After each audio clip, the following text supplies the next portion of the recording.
Chapter 48:35. Yi Qing Luo intimately moved forward and held the old man's arm. What happened just now? Let's not tell grandfather for the time being. In case he was worried, she would tell Uncle Bone when there was a chance. Let Uncle Bone pay attention to the Feng family's courtyard. I just wanted to sneak out to take a look. I didn't expect. The young lady looked towards the direction of Hong Mei and the others. She deliberately diverted the topic. Hong Mei's action had already attracted the attention of the guests at the banquet. Yi Qing Luo said so. Everyone's vision turned towards Hong Mei. Suddenly, they heard what Yi Qing Luo hadn't finished her sentence. Miss Feng wanted to sneak out to take a look because of the liveliness of the banquet, but was caught by Hong Mei. She insisted that the other party was a thief who sneaked into the Feng family courtyard. This was a big misunderstanding. The way everyone looked at Hong Mei was filled with the expression of watching a good show. This Hong Mei was famous for being arrogant and despotic in the God Realm's aristocratic circle, especially because she was infatuated with Flower King, one of the three kings. Addicted to Flower King's stunning looks. She would rather be one of Flower King's many women. She would rather not be another aristocratic's wife. Then she was especially disgusted with beautiful women. Whenever a young and beautiful woman appeared, she would compete with her for Flower King's favor. As a result, their methods were extremely cruel, and they destroyed many young and beautiful civilians. What's more, there were some aristocratic ladies whose status was not as good as Hong Mei's family. But Hong Mei had a good mother. She had a relationship with the acting god emperor. Many aristocrats were furious but dared not say anything, which made Hong Mei even more unscrupulous. But now, Hong Mei had kicked an iron plate.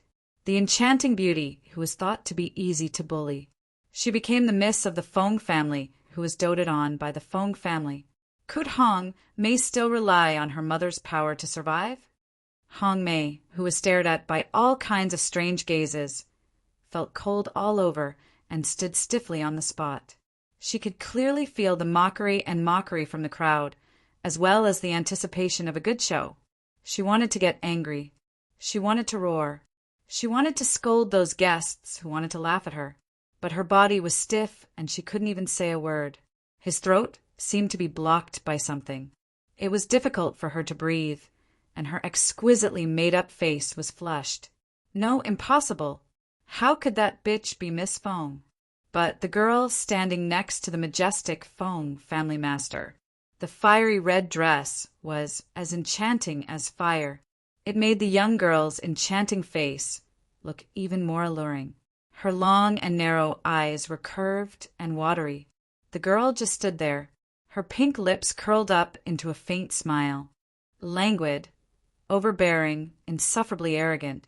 She was a true princess, a princess capable of showing disdain for all. Hong Mei's heart was thumping wildly. It sounded like it was about to jump out of his throat. She was dreaming. She was definitely dreaming. That bitch couldn't be Miss Feng. However, no matter how she opened and rubbed her eyes, everything in front of him, it was still happening. She continued to accept everyone's mocking gazes. Grandfather, it's her.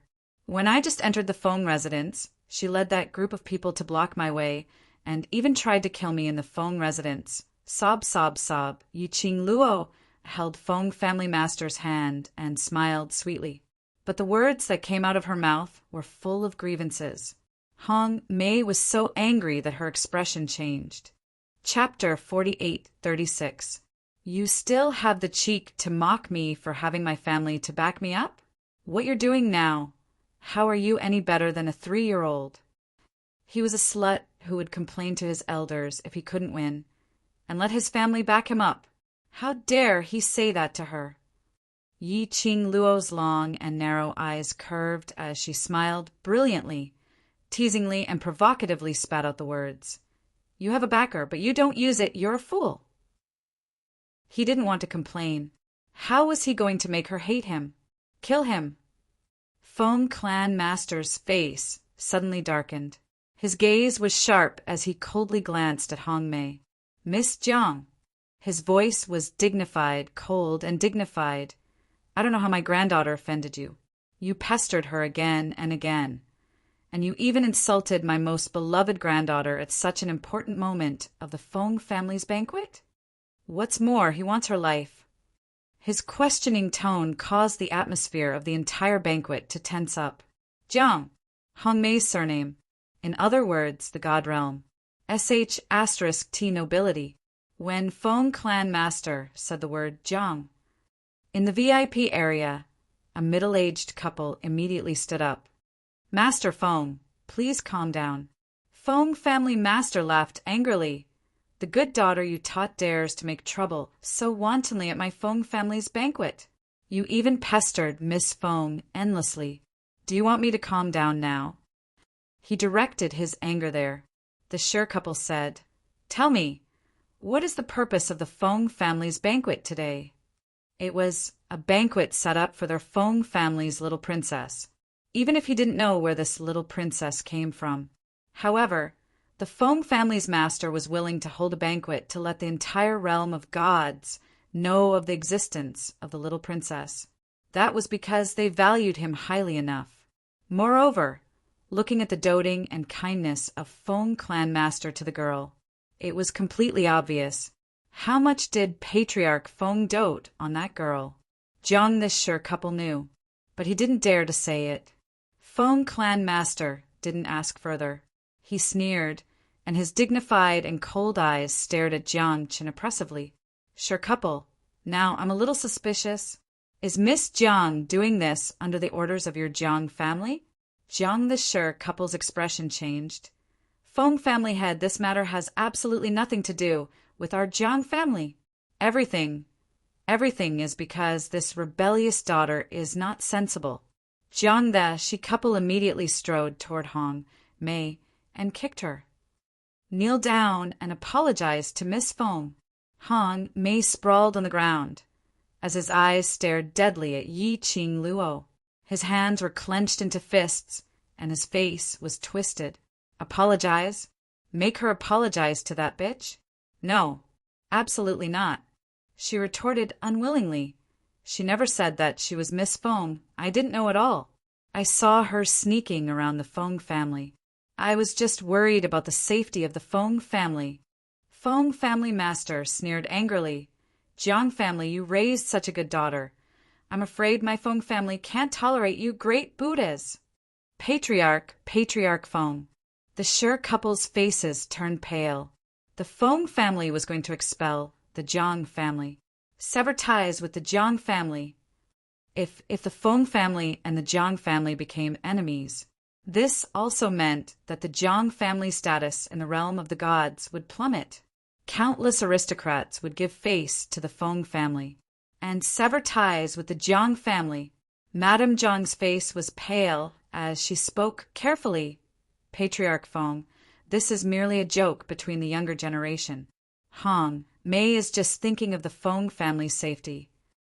She paused and continued. Acting God Emperor knows Hong Mei very well and knows that Hong Mei, this child, doesn't have any bad intentions. Chapter 48:37. Madame Jiang deliberately mentioned Feng Liqiang. She hoped that Patriarch Feng would calm down for Feng Liqiang's sake. But Madame Jiang didn't know. What happened to the Feng family? She didn't know that Patriarch Feng was still angry with Feng Liqiang. Mentioning Feng Liqiang, that further ignited his anger. He opened his mouth and was about to fly into a rage. A pair of white Nan's tender and soft hand pressed his arm. The young girl raised her head. Her facial features were enchanting and charming, but that pair of eyes were clear and clean. That smile was also the old man's favorite pure young girl smile.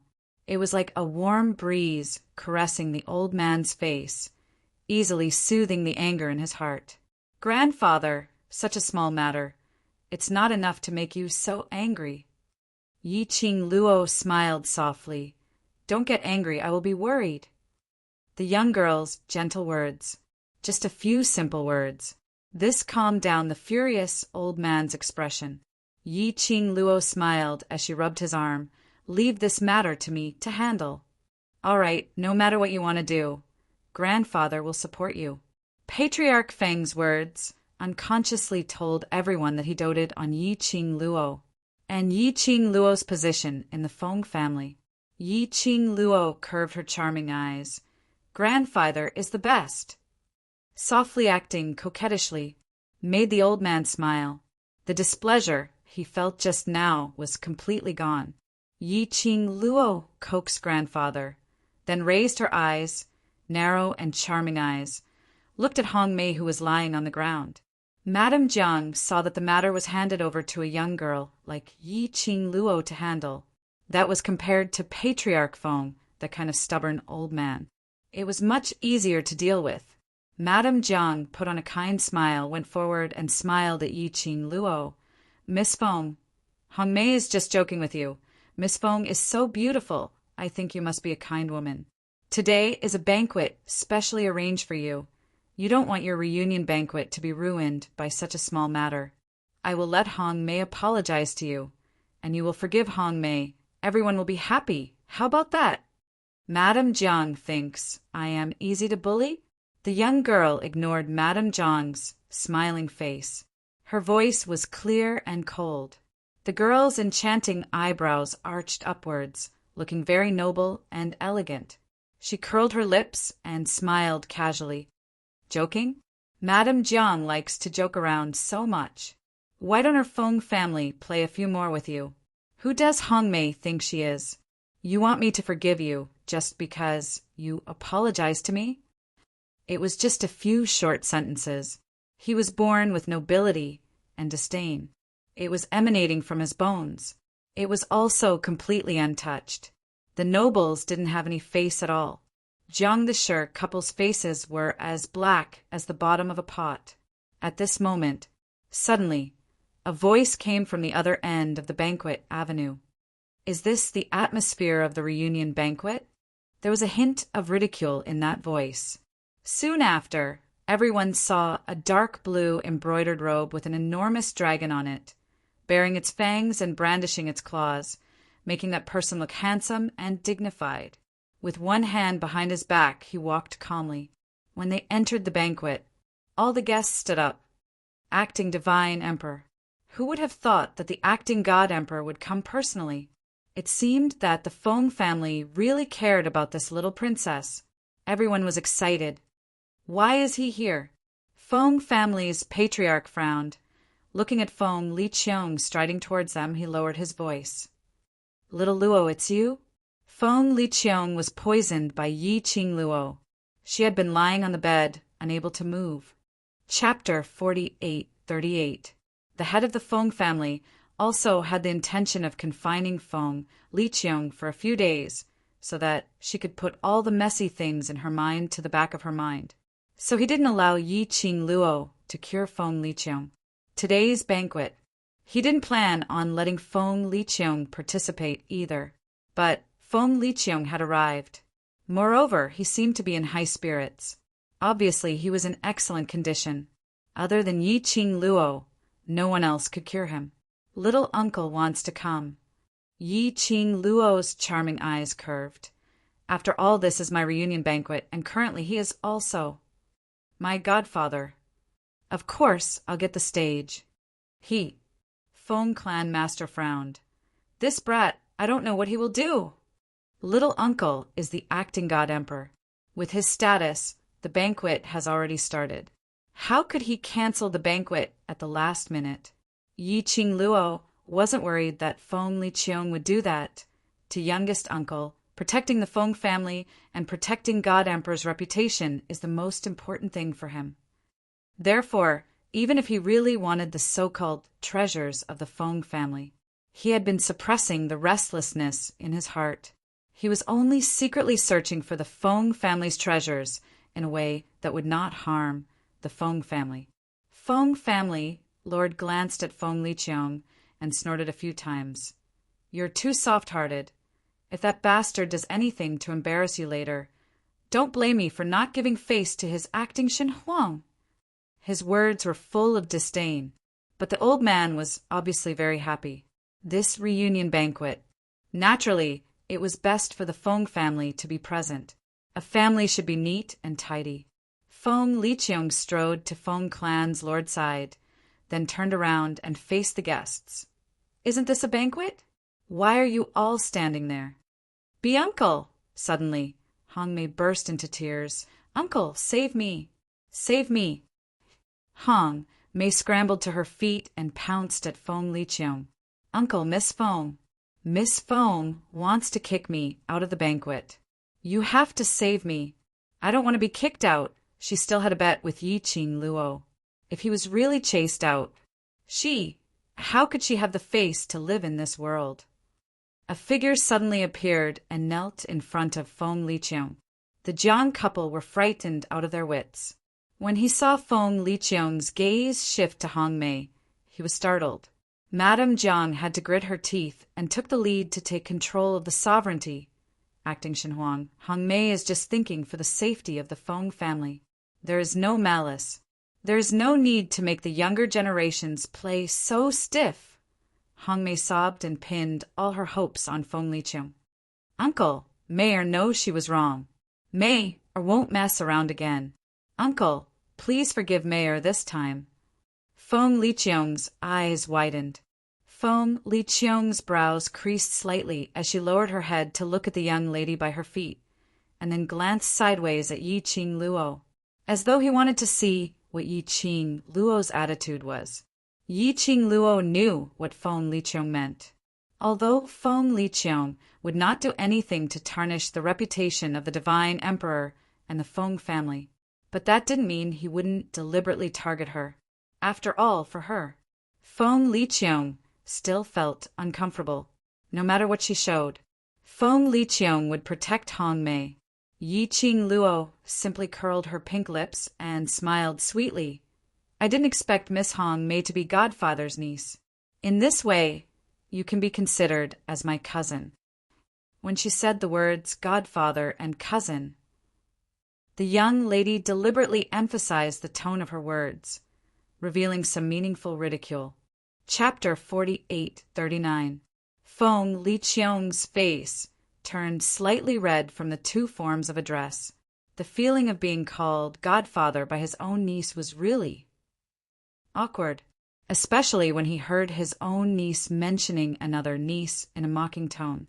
He almost couldn't hold back and wanted to explain, but after meeting the young lady's slightly teasing long narrow eyes, Feng Liqiang still suppressed this impulse.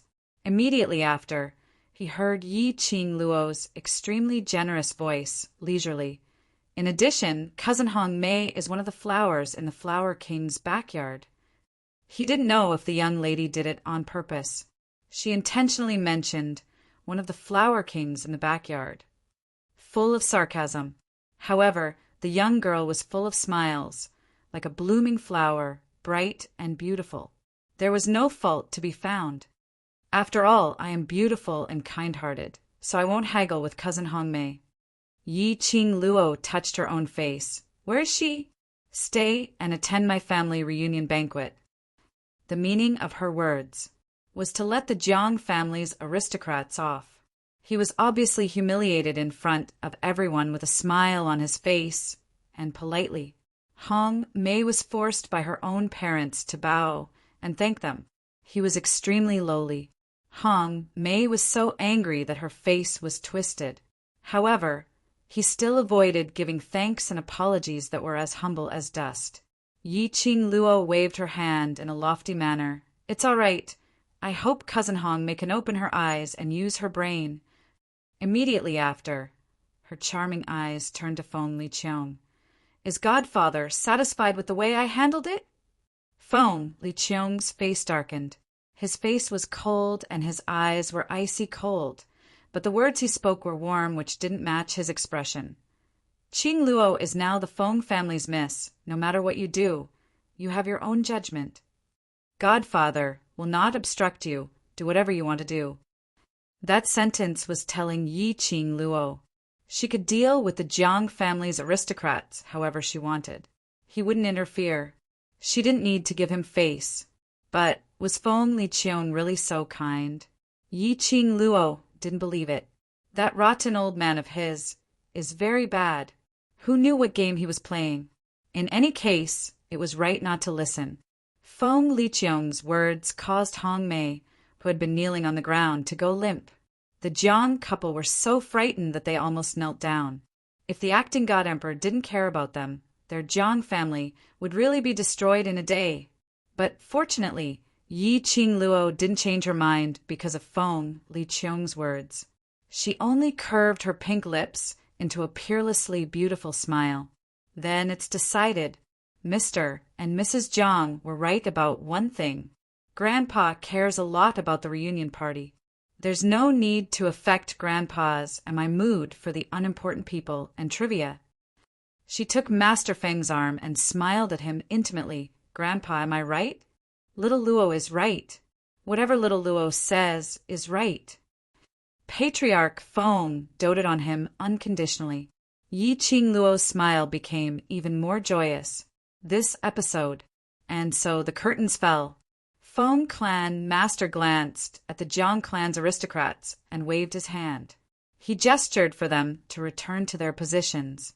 Hong Mei was almost lifted up and brought towards the direction of the Jiang clan's aristocrats. Those women who had followed Hong Mei and acted as her accomplices were also taken back by their respective families. Ji Wuhua's side was instantly deserted by half.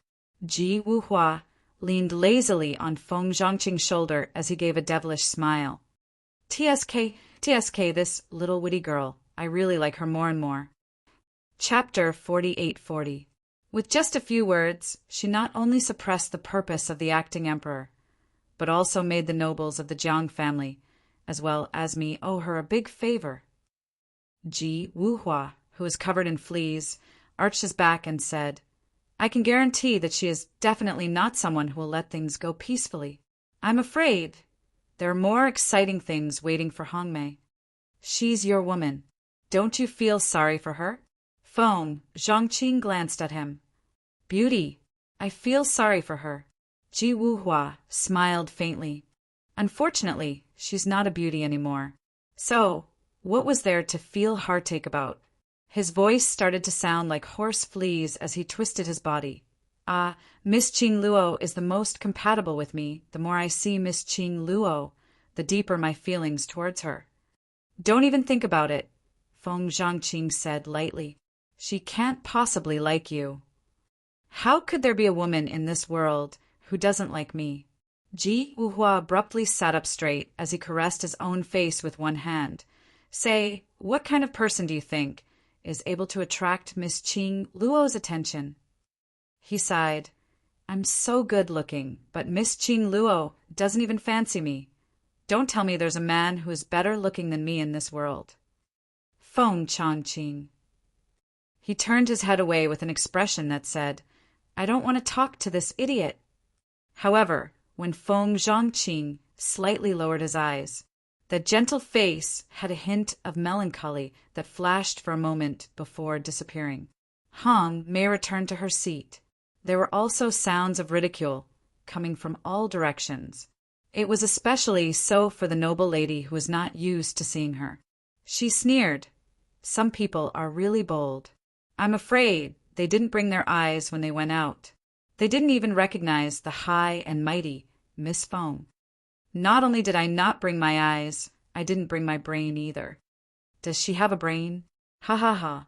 She actually wants to ask Miss Feng for the invitation to the Feng family's banquet.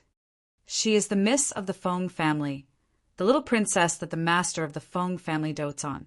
Indeed, even without an invitation letter, she can still rampage in the Feng family. Ha ha ha, what a joke!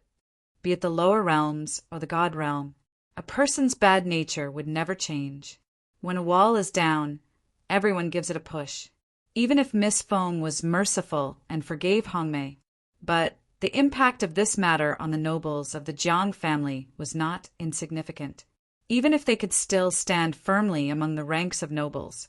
But they were not on the same level as the nobles of the Jiang family, who were above thousands of nobles before today.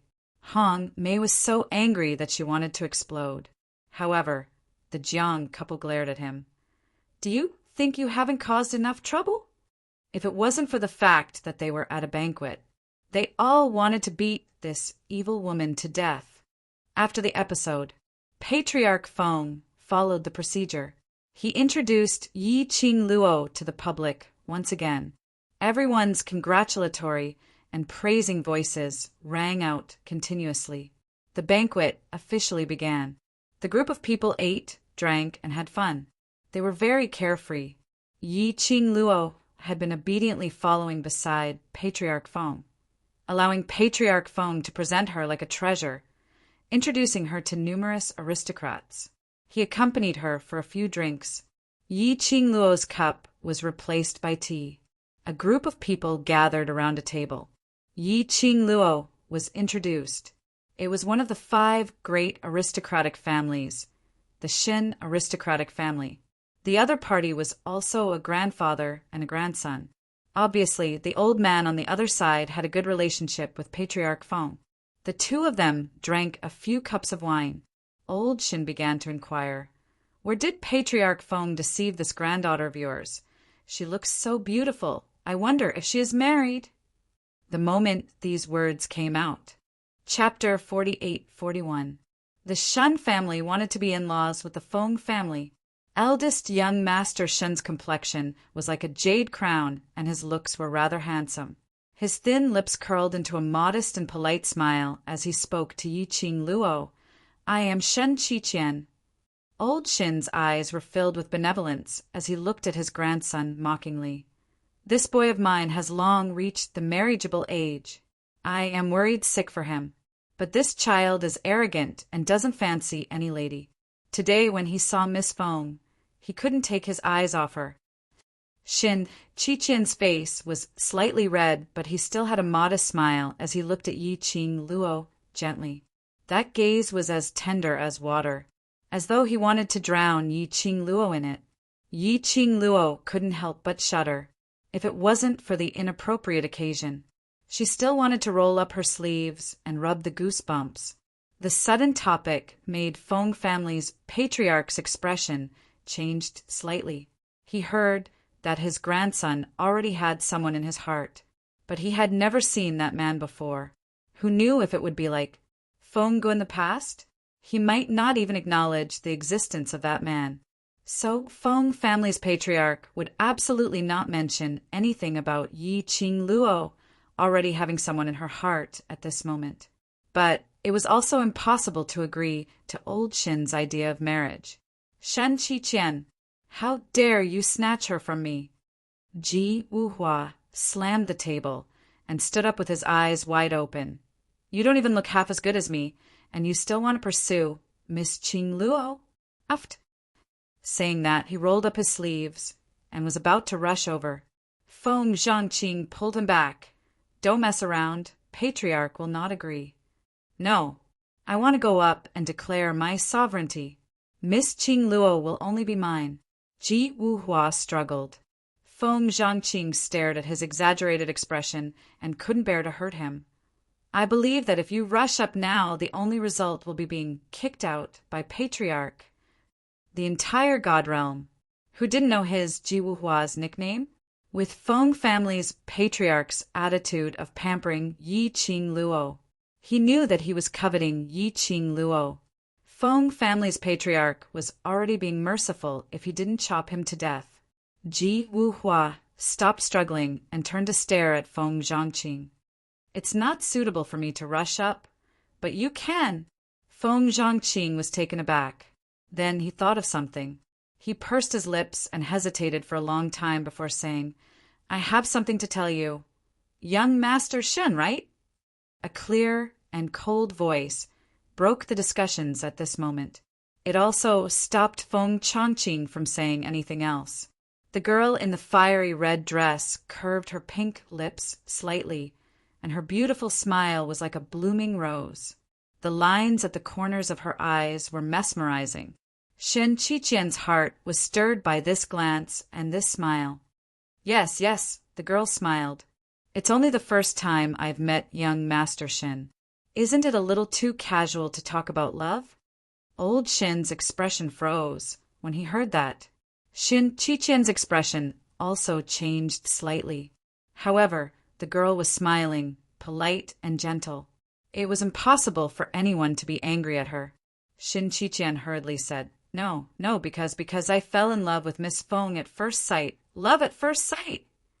Yi Qing Luo's smile deepened. All love at first sight is just lust. To put it bluntly, young Master Shin is only interested in my body. This body, and it was fake. An enchanting and charming face that could cause the downfall of a country, plus the identity of Feng family's miss.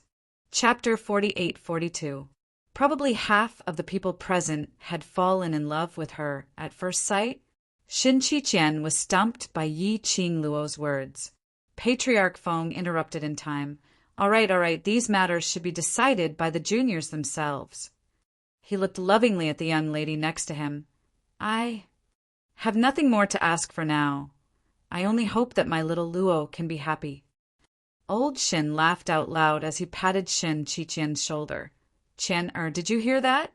Old Feng wants you to grasp the opportunity yourself. Shin Qiqian's face flushed slightly, showing the youth's inexperience. I understand. They were all smart people. Every word and sentence could lead to various topics. Patriarch Feng naturally wouldn't fall out in front of everyone.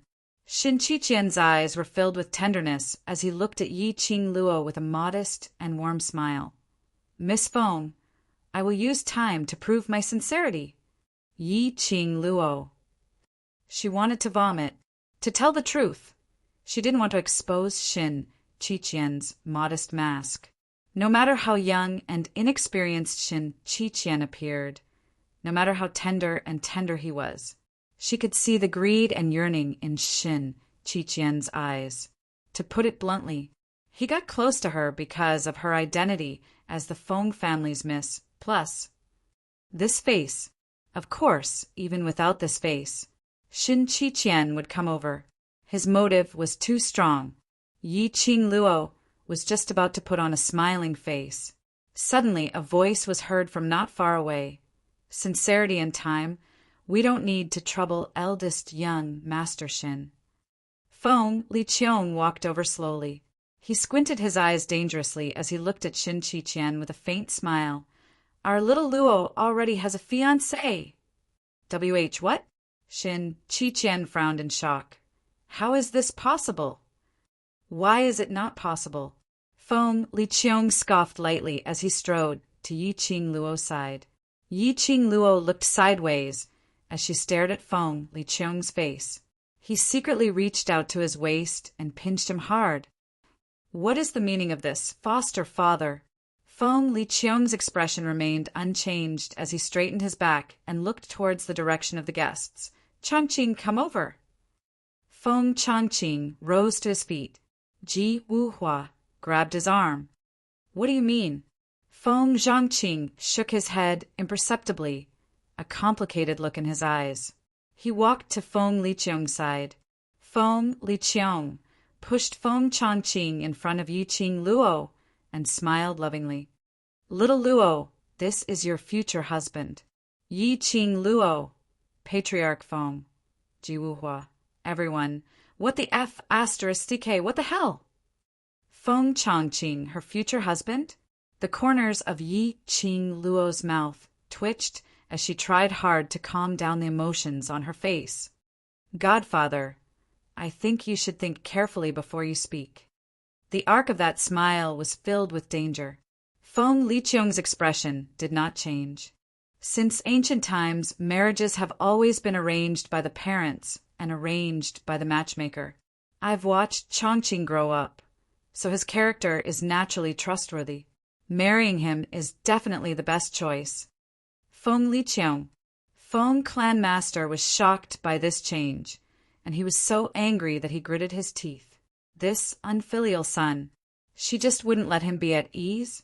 He clearly knew that little Luo's heart belonged to someone, and even forced her to marry Feng Changqing. If this wasn't intentionally creating trouble, then what was it? Yi Qing Luo couldn't help but burst out laughing. She found it strange. Early this morning, Feng Changqing was waiting for her outside. He volunteered to be the horse groom, sending and receiving the entire set. Chapter 48-43. In particular, his every movement seemed to release his hormones, intentionally or unintentionally. Usually, Feng Zhangqing was gentle like jade and dressed like an elegant gentleman. But today he had obviously dressed up meticulously. Although Yi Qing Luo felt strange, she didn't think too much about it. After all, there was still Ji Wuhua by the side. Feng Zhangqing didn't do anything else. But now, Yi Qing Luo understood the reason behind it. It was clear that Feng Liqiang had planned this from the start. Trying to tie her and Feng Zhangqing together? Was she sure that she wasn't willing to spoil this banquet? Mother asterisk Ker. Secluded Palace didn't play any tricks. Instead, it was Feng Liqiang who was stirring up trouble here. Yi Qing Luo expressed. She wanted to punch someone, but she still had to maintain her smile. Little Luo and Zhangqing have always been getting along well. If the two of them can develop further and turn my disciple into my son-in-law, what's wrong with that? Feng Liqiang smiled warmly and arrogantly. His phoenix eyes were slightly raised as he looked at Yi Qing Luo in a slightly provocative manner. Yi Qing Luo gave a fake smile. If you want to increase our relationship, why don't you just acknowledge him as your godson? Feng Liqiang waved her hand. Zhangqing likes you. As his master, I naturally have to fulfill his wish. What F asterisk king perfection was this? Happy my ass. Don't think she didn't know. Feng Zhangqing didn't like her at all. The reason why he did this was because he listened to his master's words. Feng Liqiang's move made old Shin a little embarrassed. They wanted to make use of this Miss Feng to climb up to the Feng family. But they didn't expect that Feng Liqiang had already set the engagement for Miss Feng. Their restless hearts could only be kept away. But they accepted. It didn't mean others would. For example, Ji Wuhua. Ji Wuhua was in a daze. His goddess wanted to be good to his best brother, and they were going to get engaged? Just a moment ago, he was still telling his brother about his deep love for his goddess. The next moment his brother and his goddess were together, he couldn't accept it. A swoosh sound was heard. He rose to his feet, pointing a finger at Feng Zhangqing, and cursed. Feng Zhangqing! Shen Qiqian came out to snatch Miss Qing Luo from me, and now you're here to snatch her from me. Do you still see me as your brother? He strode forward, grabbed Feng Zhangqing's lapel, and shouted valiantly, I don't agree. I absolutely won't agree. Following that, he looked towards Patriarch Feng with a serious look. Patriarch Feng, actually I have had Miss Qing Luo's heart for a very long time. He was serious and full of sincerity. After finishing this sentence, Feng clan master's white beard twitched as he stared at Ji Wuhua. Tell me, are you not happy when you see that woman? Ji Wuhua put on a serious look. Now I only have Miss Qing Luo in my eyes.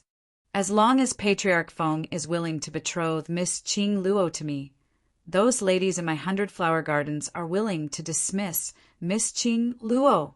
You get lost. Patriarch Feng couldn't control himself as he lifted his leg and kicked Ji Wuhua's face. I would rather marry Xiao Luo to Zhangqing than marry a libertine like you. Looks like father has agreed to this marriage. Feng Liqiang took the opportunity. Since that's the case, then this matter is decided. You. Patriarch Feng pointed at Feng Liqiang and then pointed at Ji Wuhua. Ji Wuhua was doing this on purpose. To make him agree to Feng Zhangqing's marriage? Ji Wuhua. He wanted to cry, but no tears came out. He was wrongly accused. This acting god emperor was simply too treacherous. He wasn't convinced. Chapter 48-44. No matter how Ji Wuhua howled, Feng Liqiang had already made the announcement of the marriage with great determination. Ji Wuhua's eyes were brimming with tears as he rushed to Yi Qing Luo's side. Miss Qing Luo, the sun and moon, can prove my feelings for you. The acting god emperor and I are definitely not in cahoots. He is scheming against me. As he wailed, as he stretched out his demonic claws towards Yi Qing Luo's little hand. Miss Qing Luo, I am sincerely pleased with you. Feng Zhangqing, that enigmatic gourd, if you marry him. You will definitely be suffocated to death. And he is not as good-looking as me. Only I am the best choice. An incomparably sincere confession. It made Yi Qing Luo's lips twitch. Enough. Yi Qing Luo raised her hand to stop Ji Wuhua's howling. Don't pester me with all these nonsense. I don't want to inexplicably be hated by others. She rolled her eyes. One red plum blossom is already troublesome enough. Are you trying to attract purple plum blossom, green plum blossom, yellow plum blossom for me? Ji Wuhua scratched his head. There are no purple plum blossom, green plum blossom, or yellow plum blossom in my 100 gardens. Yi Qing Luo. Get lost. Yi Qing Luo couldn't be bothered to talk to this retard. He looked past Ji Wuhua, who was retarded, and looked at the gentle and handsome Feng Liqiong, who was facing Feng Changqing and putting on a foster father posture. His words implied that he would hand over his daughter to him, and so on and so forth. Yi Qing Luo. This fellow had changed from the identity of a little uncle to the identity of a godfather. It was rather easy. Yi Qing Luo, who couldn't take it anymore, called out in a clear voice, Feng Zhangqing. This call immediately made everyone's gazes look over. After Feng, Li Qiong announced Yi Qing Luo and Feng Zhangqing's marriage. Everyone was congratulating him and discussing him, now that they suddenly heard the main character in the discussion taking the initiative to change to another main character. They suddenly felt that there was a good show to watch. Under everyone's gaze, all kinds of strange emotions intertwined. Yi Qing Luo's expression didn't change at all. Her brows raised slightly and her pink lips curled slightly, as though she was the ruler of the world, noble and elegant. You have no objections to what Godfather said? She asked directly. She didn't have the shyness that an ordinary woman should have. Feng Zhangqing smiled warmly at her. The acting emperor is my Shifu. I have no objections to his words. Yi Qing Luo's smile deepened. So, you want to marry me? Miss Feng is as beautiful as a fairy, gentle and virtuous. You are the daughter of a noble family. Anyone would want to marry you. Feng Zhangqing also smiled warmly. Yi Qing Luo went straight to the point. Don't talk about other things, I'm asking. Do you want to marry me? Feng Zhangqing's smile froze, but he still spat out a word, yes. Feng Changqing. You heartless man. Ji Wuhua was so angry that he shouted, Are you still my brother?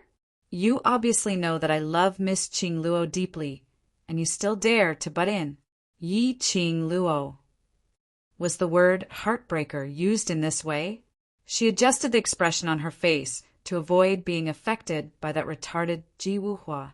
She continued to maintain an unfathomable smile.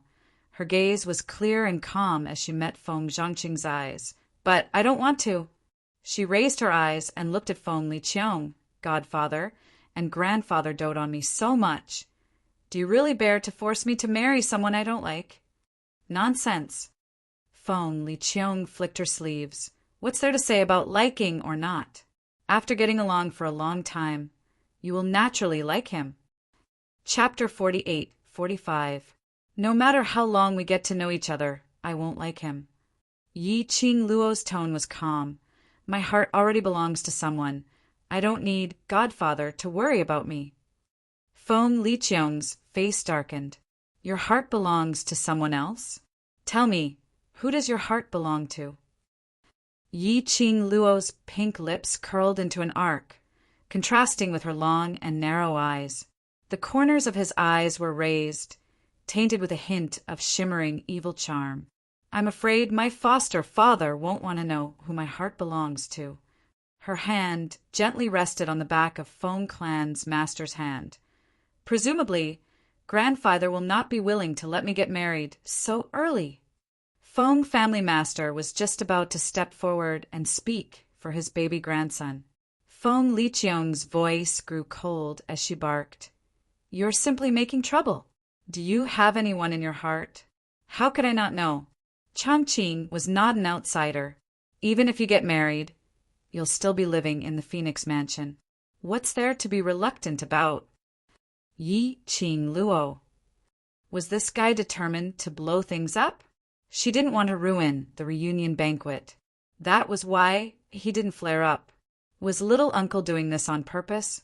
Was he trying to force her to ruin her own reunion banquet? Isn't it childish?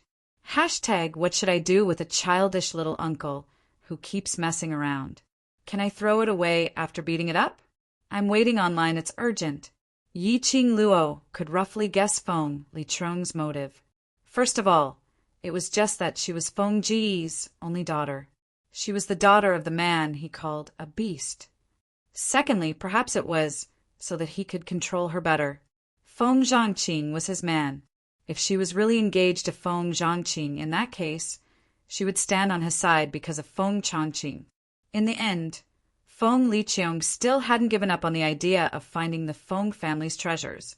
Feng Licheng directly grabbed Feng Changqing and pushed him towards Yi Qing Luo's direction. If you really have someone in your heart, then call him out and let Godfather take a look. If the other party is really better than Changqing, foster father naturally won't oppose you. He had made up his mind. When Yi Qing Luo said the person in her heart, it was just for him to hear. Yi Qing Luo and Feng Ge were the same. He was an extremely confident and flamboyant man. Not everyone could enter their sights.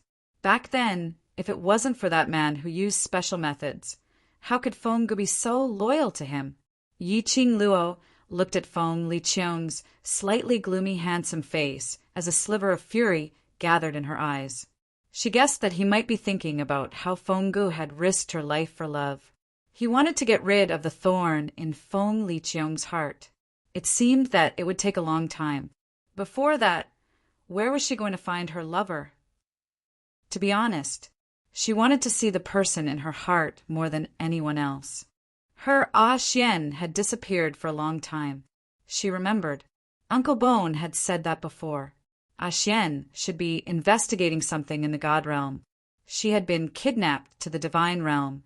A few days ago, the deaths of the 5 nobles had caused a huge uproar. Xian should also know that she was here. Today, they were holding a banquet to recognize him.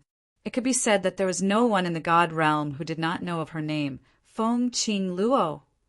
If Xian heard this name, he should be here to look for her. Could it be that Xian had met with some danger? It was fine if he didn't think about it. Thinking about it, the longing which had been suppressed in her heart gushed out like a tidal wave. Her slender fingers clenched tightly, thinking of going to the backyard to look for Uncle Bone and ask him about DMO Xian's whereabouts. Just at this moment, a noble and cold voice rang faintly from the sky. I am her sweetheart. Chapter 48-46. This sentence resounded through the entire Feng family's courtyard and instantly attracted everyone's attention. Pairs of eyes all focused on that. At the most corner of the banquet, a figure covered in flames and blood slowly stood up.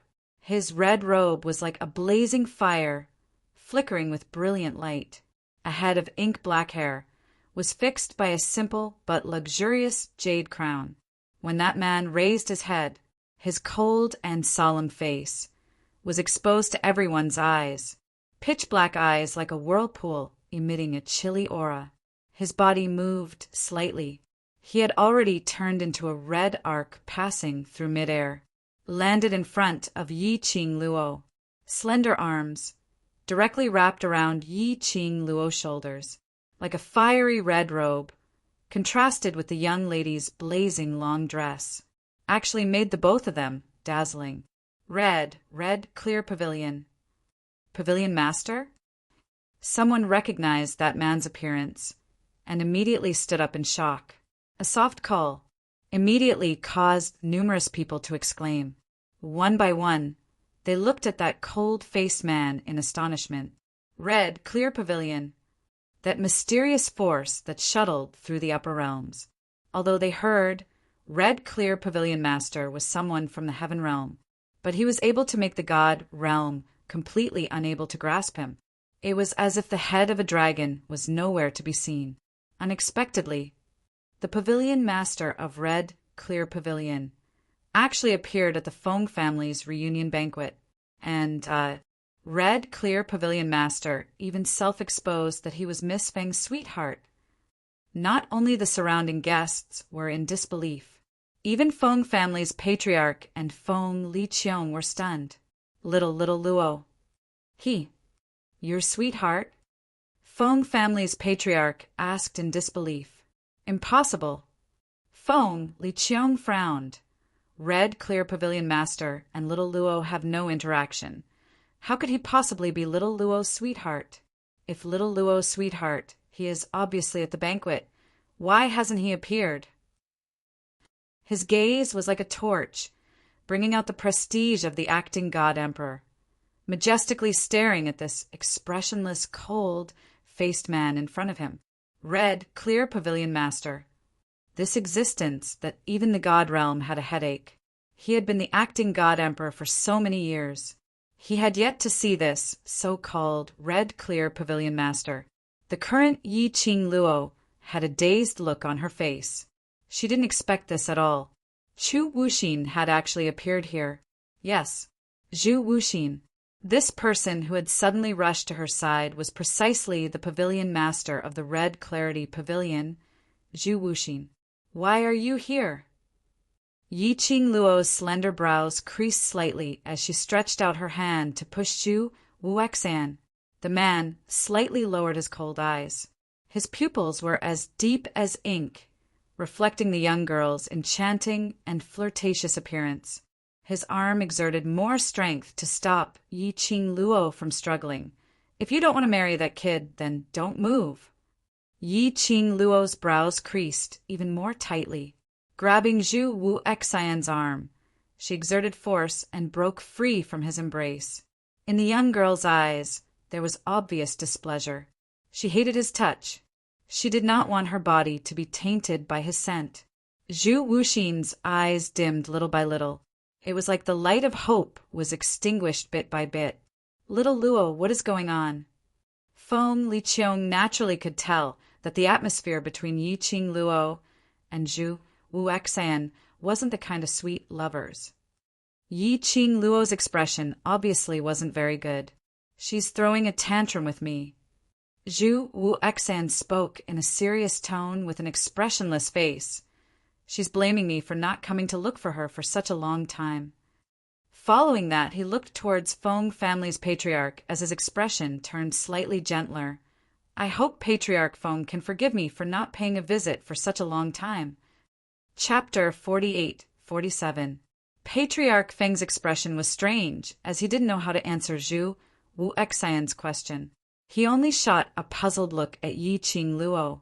Yi Qing Luo shook her head at Patriarch Fong. I have nothing to do with him. Qing Luo. Zhu Wuxian sighed softly as he looked at Yi Qing Luo with an obvious pampering and helplessness. I know, I've made you angry. That gentleness and pampering, along with that cold face, that chilly temperament, it totally didn't match. But this made everyone feel that Zhu Wuxian's words were true. If it wasn't for the fact that he truly loved her to the bone, the aloof, cold, and emotionless him, how could he possibly show such a pampering and gentle gaze towards a lady?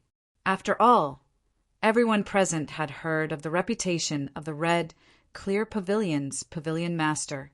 Yi Qing Luo patted the place where Zhu Wuxian had hugged earlier. Her enchanting face was slowly covered with coldness. Her gaze towards Zhu Wuxian was very cold. There wasn't a single bit of emotion. Young Master Chu, my adoptive father, disregarded my wishes and announced my marriage in public. Now, you want to ruin my reputation as well, don't you? That cold gaze, as though a sharp knife had pierced into Zhu Wuxian's heart. Obviously, his appearance could have helped her block this inexplicable engagement. Obviously, as long as she cooperated, she would be able to spoil Fong Liqiong's scheme. But Yi Qing Luo didn't hesitate at all. She chose to reject, because she didn't want to have anything to do with him. Even if it was just to cooperate and avoid the current predicament, she wasn't willing. Being stared at by Zhu Wu Exan without blinking. Yi Qing Luo frowned slightly. Zhu Wu Exan's pitch-black pupils were filled with sadness, so sad that it made one feel heartache. Her pink lips pursed tightly as she didn't look at Zhu Wu Exan. Her eyes were calm as she looked towards Feng Liqiong. Godfather, this farce should end, right? Feng Liqiong hadn't even opened her mouth. The man in the fiery red robe walked swiftly to Feng Liqiong and blocked Yi Qing Luo's gaze. He gazed at Feng Liqiong as every single word was calm and clear. Acting God Emperor, I, Zhu Wuexan, am pleased. His words were sincere and earnest. She wasn't shy at all. Then his cold eyes glanced at Feng Zhangqing. In terms of family background, appearance, and talent, I, Zhu Wuxin, am superior to Feng Zhangqing in every aspect. Acting Divine Emperor, why don't you consider me? Feng Liqiong frowned. He didn't know how to reject her. He favored Feng Changqing. It was only because Feng Zhangqing was his disciple. It was easy to control Yi Qing Luo. However, if he rejected Zhu Wuxin and chose Feng Changqing instead, it was another form of confirmation that the Hongqing Pavilion's pavilion master was inferior to his disciple. He was afraid that it would cause a lot of controversy. Rejection is not. Neither rejection nor rejection. He hesitated for a moment before saying, but I heard from little Luo that she has no feelings for you. She has no intentions towards Feng Zhangqing. Zhu Wu Exan replied indifferently, I've known Qing Luo for a long time. She will like me. Feng Liqiong choked. He didn't know what to say. Hey. You like Miss Qing Luo. I also like Miss Qing Luo. Since you want to compete, then I also want to compete. Ji Wuhua saw that there was an opportunity, so how could he let it go? The three men stood in a triangular formation. There was a shapeless airflow that lingered between the three of them. Feng Liqiong, who was standing nearer, couldn't help but took 2 steps back. Have you guys had enough? Yi Qing Luo couldn't take it anymore as she stared at the men standing in a triangular formation. This is my acknowledgement banquet, not a place for you to mess around. Chapter 48:48. Fight. Fight my ass. No matter how they fought, it wouldn't be theirs. Yi Qing Luo's brows sunk as her vision fell onto Feng Liqiong first. Godfather, I respect you as an elder, but no one can tell me what to do in my future. Following that, her vision shifted towards Feng Zhangqing. And you, since you have no interest in me, why did you agree to this? Do you feel that I'm filial and listen to my master? Then have you ever thought that you have no interest in me, and I have no interest in you, this kind of future? What's the meaning?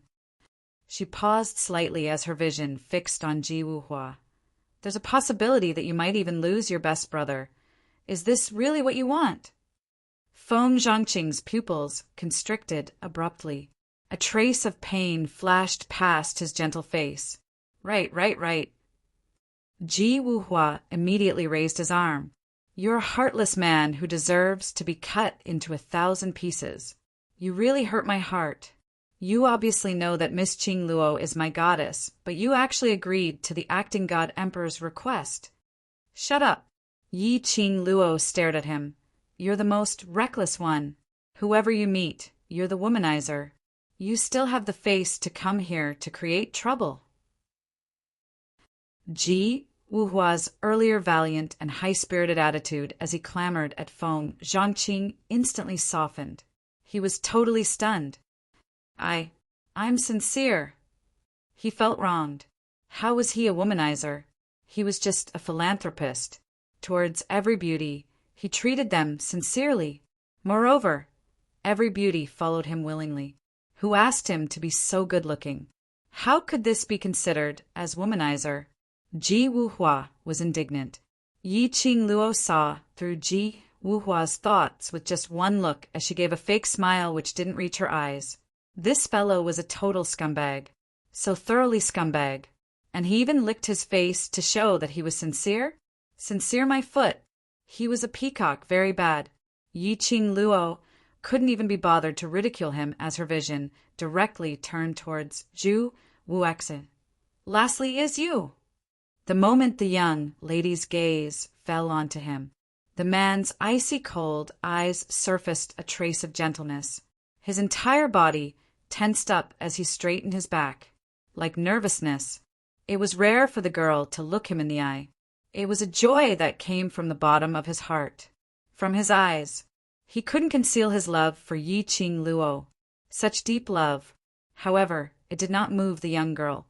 Instead, the frown on the young lady's face deepened. Chu Wuxin's obsession and deep feelings for her were ingrained in his bones. She really did not know how to face it. Time and time again he made things clear.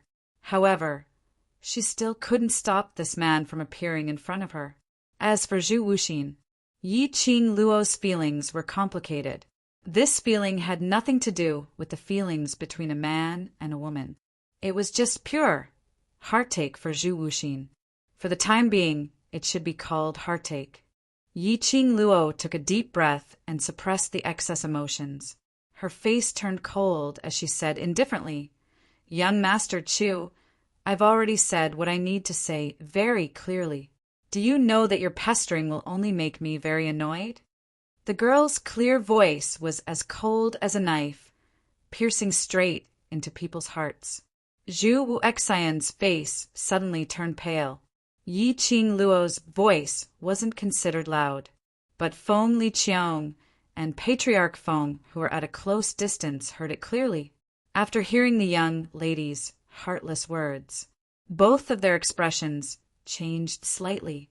Although Zhu Wuxian's identity was just a powerhouse that belonged to the Heaven Realm. Chapter 48-49. But in reality, the strength of the Red Clarity Pavilion had long since reached the level where they could roam freely in the God Realm. Even the nobles of the immortal world. They had to give the Red Clear Pavilion some face. Many people wanted to send their daughters to the Red Clearness Pavilion, but Yi Qing Luo's words revealed a very obvious message. Chu Wuxian loved Yi Qing Luo deeply. His words and actions were completely different from his image of humbleness. As for Yi Qing Luo, she had no intentions towards Zhu Wuxian. Moreover, he was extremely disgusted. The atmosphere between the two of them was very strange. The sorrow in Chu Wuxin's eyes deepened. His thin lips moved as if he wanted to say something. Feng Family Master had already coughed violently, interrupting this weird atmosphere. After that, he pulled Yi Qing Luo's hand and eased the atmosphere. What little Luo said is right. Today is little Luo's reunion banquet, and it's a good day, so don't make the atmosphere too stiff. Zhu Wuxian swallowed the words that were about to come out of his mouth. Feng Clan Lord glared at Feng Liqiang. "All right, stop messing around. This is your precious adopted daughter. If you force Xiao Luo away, let's see how you regret it." Feng Liqiang snorted coldly. "Is that so?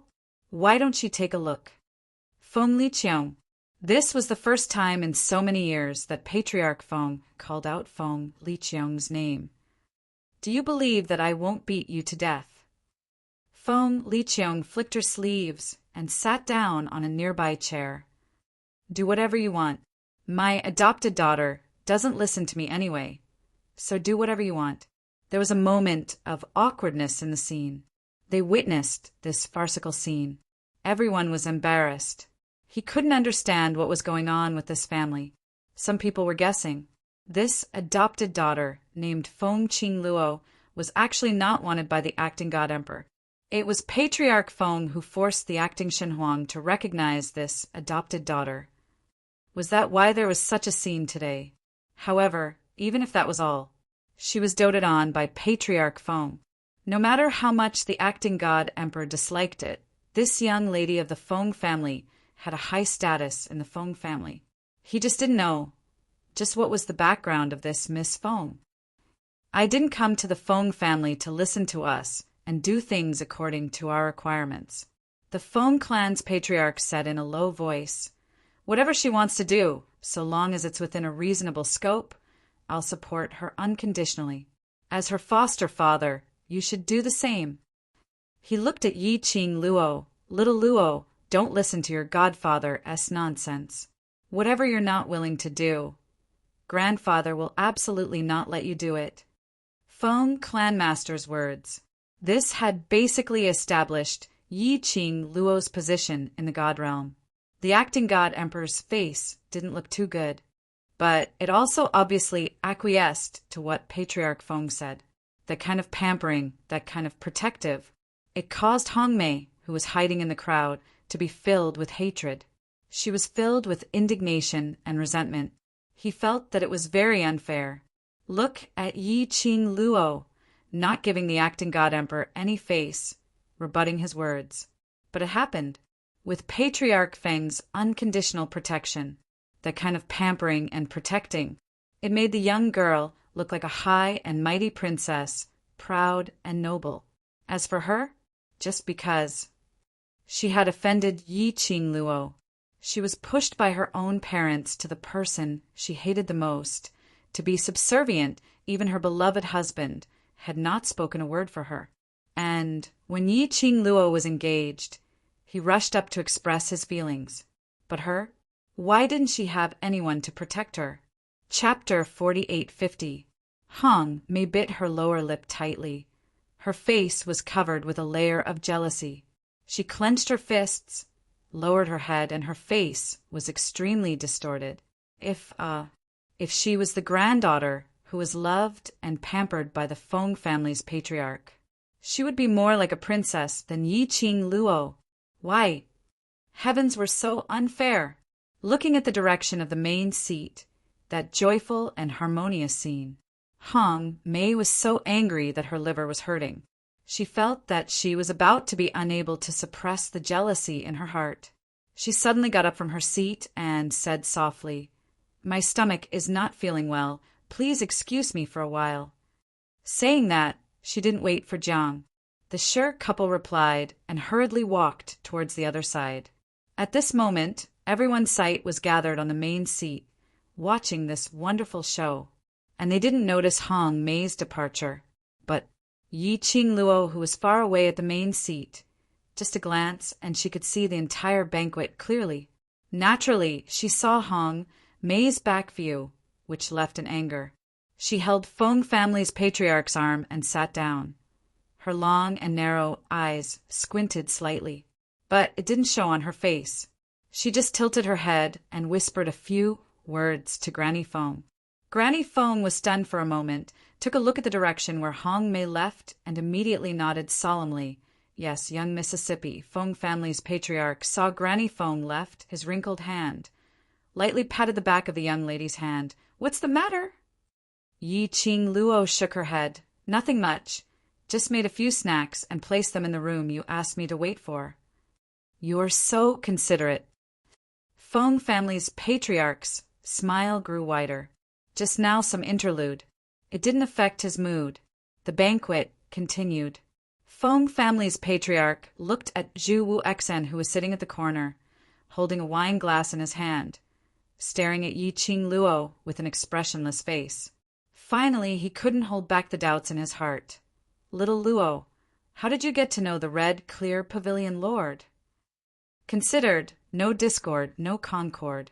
Yi Qing Luo thought for a while and said, "I casually saved him once when I was young, and he remembered it till now."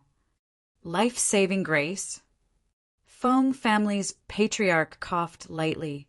As the saying goes, life-saving grace, there's no way to repay it, so you can only repay it with your body. Looks like the Scarlet Clear Pavilion's Pavilion Master is also giving his heart to you in order to repay a debt of gratitude. Yi Qing Luo, what the F***CK do you mean by pledging yourself to him? Grandfather can tell that not only do you not like the Pavilion Master of the Red Clarity Pavilion, but you are also troubled, right? Feng family master sighed lightly. The Hongqing Pavilion's Pavilion Master looks extraordinary. His strength is extraordinary, and his status is also extraordinary. Why would little Luo reject him? He could tell. Zhu Wu Xian really liked their Xiao Luo. His Xiao Luo was indeed a beauty. Moreover, she was a rare and good woman. But what kind of woman had he not seen before for a man with the status of the Red Clarity Pavilion Master? Why did he only love his Xiao Luo? Most importantly, his family's Xiao Luo didn't even think highly of Hongqing Pavilion's Pavilion Master. Is little Luo's lover better than the Hongqing Pavilion's Pavilion Master? Feng family master couldn't help but be curious about what kind of person his future grandson-in-law was. To be able to make his Xiao Luo love and protect him so unwaveringly towards Yi Qing Luo's extraordinary intelligence. He was not worried. But Feng family's patriarch was afraid that Yi Qing Luo would walk on Feng Ji's old path. So many outstanding cultivators looked down on her. But she chose a man who popped out from nowhere, wholeheartedly, unswervingly devoted. In the end, it caused the biggest tragedy in her life. Chapter 48-51. The Current Yi Qing Luo. 8-8 Read Book. Tu and Feng Ge was indeed somewhat similar. She wholeheartedly believed in a man. As for other people, he would never take a fancy to them. Yes. Yi Qing Luo smiled at Feng family's patriarch with curved eyes. The gentleness in her eyes made her enchanting face look much gentler. She knew that her grandfather was worried about her. He also knew what his grandfather was worried about.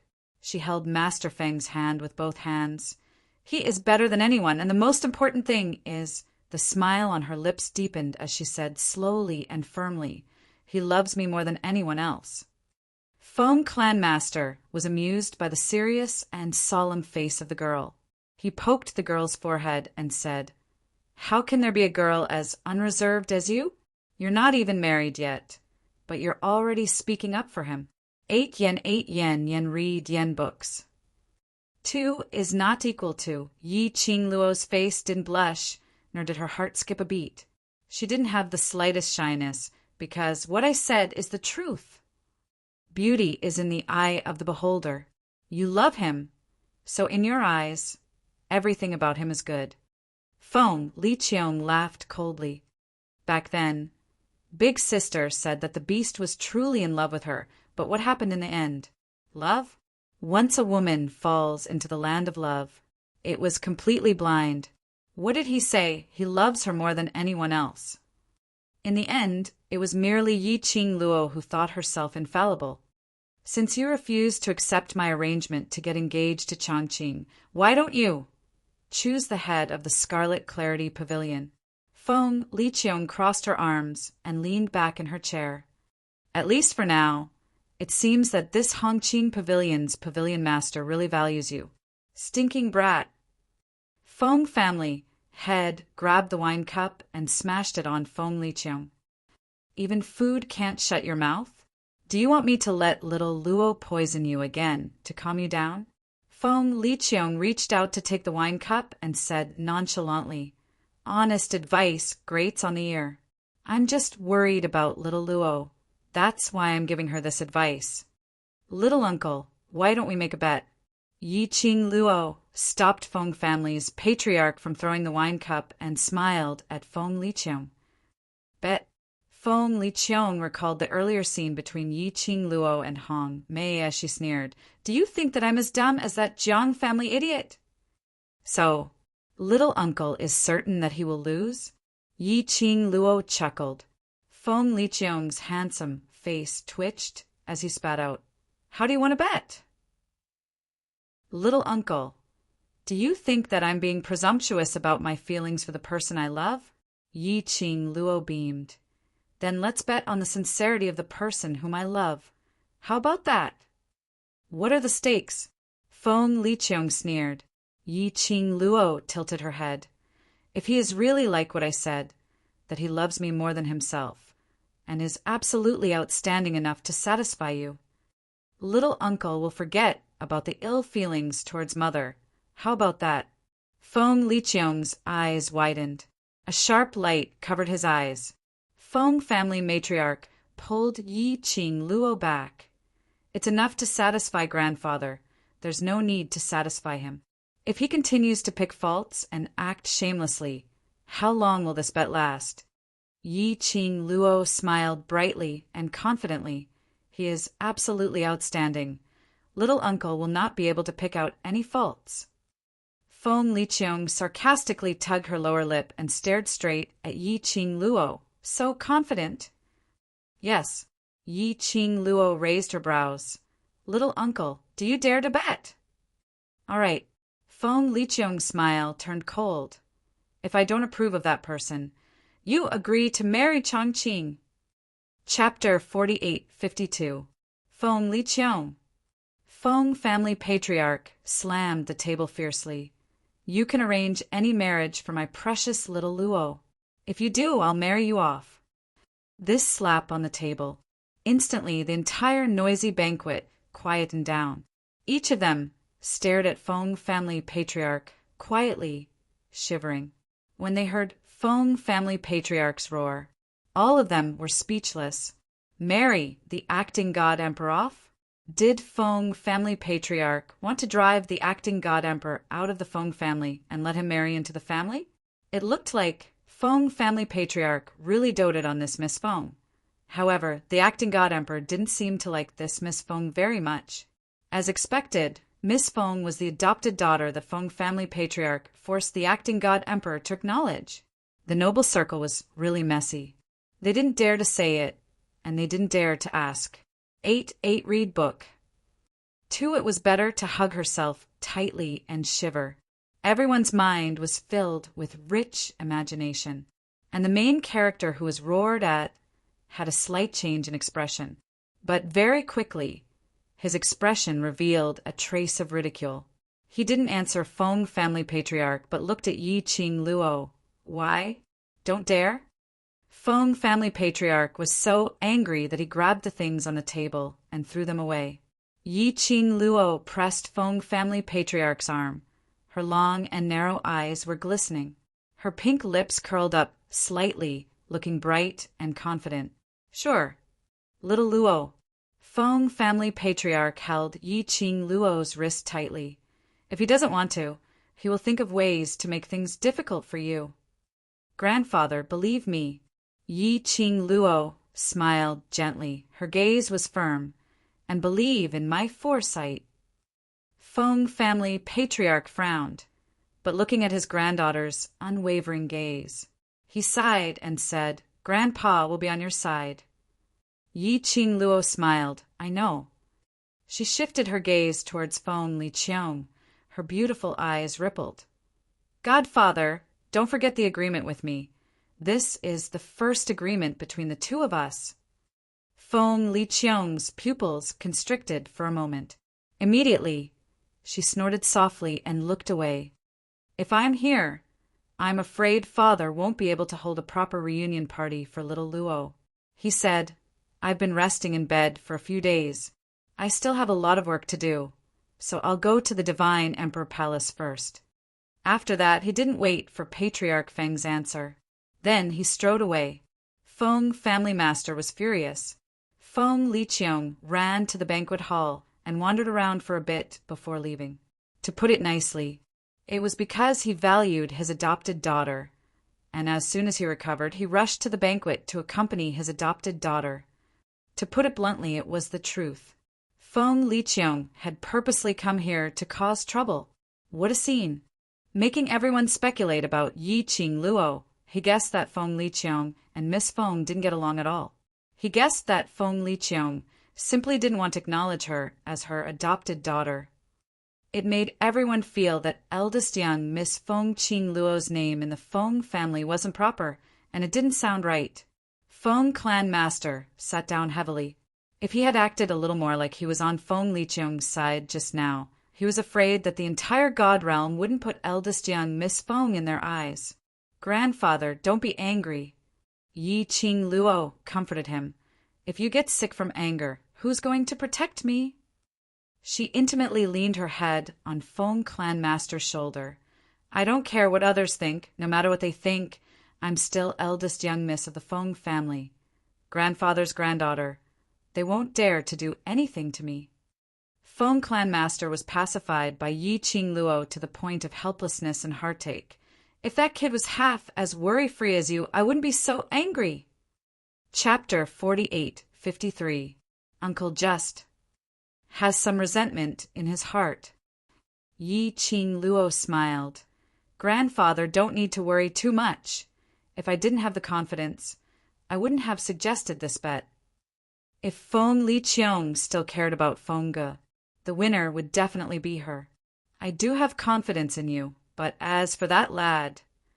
Feng family's patriarch sighed and looked at Yi Qing Luo solemnly. Little Luo, no matter what that lad wants to do, as long as you're not willing, Grandfather will definitely stand on your side. Yi Qing Luo nodded smilingly. I know, the person Grandfather dotes on the most is me. Miss Qing Luo. A resentful voice was heard from the side. Yi Qing Luo just turned her head over. She met with a pair of resentful eyes. That pair of demonic phoenix eyes were filled with grievance, and intentionally blinked to act cute. That grievance and resentment were displayed vividly. Yi Qing Luo. Ji Wuhua, be more normal. You could imagine. A man who could be described as beautiful was wearing a pink robe covered in horse fleas and had a resentful and aggrieved expression on his face. Yi Qing Luo accepted her incompetence. She simply wanted to give Ji Wuhua's artificial face a tight slap. Little Luo doesn't have me in her eyes. I feel terrible. Ji Wuhua pursed his lips. What if you lose that bet? Are you really going to marry Chongqing? He stared at Feng Chongqing hatefully, as though he was looking at his enemy who stole his wife. Following that, he covered his face. If only I was the acting God Emperor's disciple. I also want to bring Miss Qing Luo home. Yi Qing Luo controlled the urge to smash the wooden chopsticks in her hand towards Ji Wuhua's mouth. I have never lost a bet. I'm really curious, is the man in Miss Qing Luo's heart really that good? Ji Wuhua's face was filled with doubt. As the saying goes, beauty is in the eye of the beholder. Miss Qing Luo, aren't you thinking too highly of your sweetheart? After Ji Wuhua asked this question, the few people on the main seat all looked towards Yi Qing Luo. Apparently, they were all very interested in Yi Qing Luo's so-called sweetheart. Feng clan master's eyes were also filled with worry. She was also worried that because of the reason why beauty was in the eye of the beholder, it caused Yi Qing Luo to overestimate her beloved. What he was more worried about was the current Yi Qing Luo, her unwavering trust towards her beloved without any reason. He was too similar to Fengge in the past. The tragedy of Fengge. He didn't wish for Yi Qing Luo to repeat the same thing. But when he saw Yi Qing Luo mentioning her sweetheart, Ming Yao's charming eyes were overflowing with light. It deeply poked the heart of Feng clan mistress. No matter how many instructions and helplessness he had, he swallowed all of them into his stomach. He did not want to hurt his precious grandson's heart. Yi Qing Luo naturally understood the reason why her grandfather was worried. Her pink lips curled up slightly. It's really good. Perhaps it won't be long before he comes looking for me. After today's reunion banquet, as long as DMO Xian was still in the God realm, he would definitely come looking for her. Don't tell me he's even better looking than me. Ji Wuhua touched his own face as he asked unwillingly. Yi Qing Luo's eyes curved into crescents as she replied honestly. His looks are enough to turn all living things upside down. I'm head over heels in love with that peerless face of his. Ji Wuhua's eyes instantly widened. I don't believe it. How could there be a man who was better looking than him in this world? Cough. Although Red Clear Pavilion's pavilion master, Zhu Wu Xian looked rather good-looking. Compared to him, he was just a little bit weaker. Chapter 48:54. He absolutely didn't believe it. How could there be a man who could match his face? It doesn't matter how he looks like. Feng family patriarch interrupted Ji Wuhua's nonsense.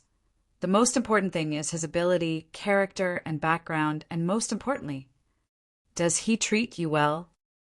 Yi Qing Luo smiled and asked in reply, "Love me more than yourself, even giving me your life. Is that considered good to me?" Feng family patriarch's pupils shrank slightly. He held Yi Qing Luo's hand tightly. "Grandfather believes in your foresight. I hope to see him soon. And then, let you win the bet with that kid. Very soon, you will be able to see him." Yi Qing Luo nodded. "I will win." Ji Wuhua muttered softly, I can also give my life to you." But no one bothered about his nagging. Yi Qing Luo lowered her eyes slightly. Feng Liqiang's resentment towards Feng Ge. This was the only way to get rid of it. She knew. What Feng Liqiang had done to her was nothing more than a small fuss. She just wanted to vent her discomfort in her heart. Although Feng Liqiang wanted to vent her resentment towards Feng Ge on her. But she would never let her marry someone she didn't like.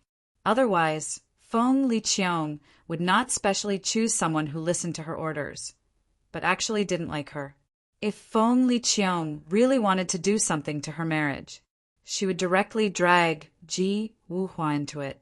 This marriage would definitely become more complicated and more difficult to deal with. Yi Qing Luo's slender fingers gently caressed the dark red ring on her knuckles. The rippling red flowing light outlined a lifelike phoenix. She lightly hooked her lower lip. "So, Xian, you have a heavy mission. If you are in the God realm, then come and find me quickly." She held the profound phoenix ring. Her lips curled into a smile. Her gentle expression reflected in Feng family patriarch's eyes. Feng family patriarch sighed softly. On the other side, Ji Wuhua jumped from the topic of fighting for Yi Qing Luo to the topic of Feng Liqiang. At this moment, she was tugging at Feng Changqing and asking, "Changqing, you heartless man! The head of the Feng clan wants to marry off the acting divine emperor, which means that he will marry into another clan. Will you marry off with the acting divine emperor?" Feng Changqing. "That's simply impossible, okay? How could a man marry? How could the acting god emperor marry into the emperor's family? If you were to marry over with the acting god emperor, then wouldn't I be able to take advantage of the situation and replace you to get engaged to Miss Qing Luo?" Ji Wuhua's eyes lit up. Feng Zhangqing grabbed a piece of pastry and stuffed it into his mouth. "The acting emperor won't marry into the family, and I won't marry into the family either. Don't let your imagination run wild." The two of them were just having a simple conversation. To be more precise, it was just Ji Wuhua's own imagination. Yi Qing Luo suddenly thought of something as she tilted her head to look at Patriarch Feng. "Grandfather, little uncle isn't married yet?" "No." Feng clan master shook his head. Feng Ji's matter is too big a blow to him. He doesn't believe in feelings at all. Yi Qing Luo was stunned. "Then what about Feng Shi?" Feng, she was only 5 or 6 years old. She had always thought that Feng, she was little uncle's child. But little uncle wasn't married yet. What was Feng Shi's identity? Feng clan master's expression changed slightly. "He's that kid's child, his biological child." Yi Qing Luo was stunned once again. Not married, but already had a child, based on Feng Liqiang's attitude towards love. Then, what about Cece's mother? Chapter 48-55. Feng Liqiang didn't believe in women and love. Such a person could have her own biological son? Then the one who got hurt would definitely be the woman. As expected, when Feng Shi's mother was mentioned, Feng family's patriarch's expression changed a little. His eyes were filled with melancholy. He sighed softly. "Cece, it was just an accident." "Accident?" Yi Qing Luo was puzzled. "Why did you say it was an accident?" "Because even that kid doesn't know who Cece's biological mother is." Feng family's patriarch looked at Feng, she who was playing around with the maids. He gave a simple explanation of the situation, which was, Feng Liqiong fell into an accident and was schemed against. Feng Liqiong stayed awake and quickly escaped from the place where he was schemed against. But he broke into another room. And then it was the next morning. When Feng Liqiong woke up, he was the only one in the room, as well as a symbol of a woman's purity and a tassel hairpin. After that, Feng Liqiong flew into a rage and settled the forces who schemed against him with a thunderous force. The mermaid's trip to the supernatural island. He also sent people to look for the woman in that room. Of course, Feng Liqiong didn't look for that woman to take responsibility, but he felt that the woman was in cahoots with the forces who schemed against him. He wanted to find the person and kill them all. But no matter how he searched the entire God realm, he couldn't find that woman. After that, this matter slowly faded away. Feng Liqiong had long forgotten what happened that night. After listening to her grandfather's story, Yiqing Luo was speechless. What kind of godly plot development was this? It was simply melodramatic to the extreme. She felt like she was watching overbearing President falls in love with me.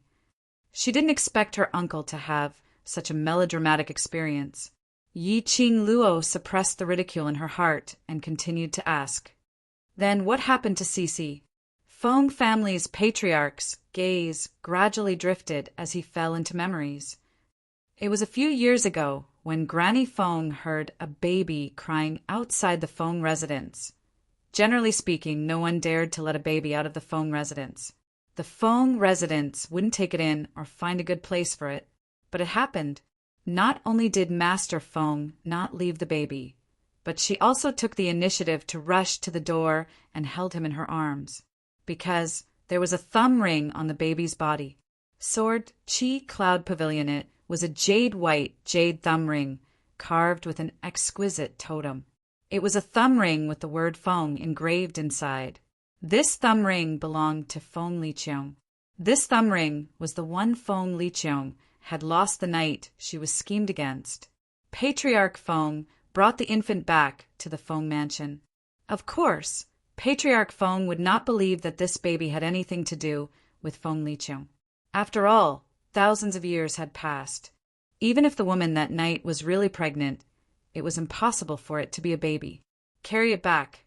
He just wanted to know, what was the other party's motive? However, he still had his doubts. In the end, Patriarch Feng used a spell to verify the relationship between the baby and Feng Liqiong. The infant was indeed Feng Liqiong's son. The same blood flowing in his veins was his biological son. This result, it shocked everyone in the Feng family. Feng Liqiong did not believe it at all.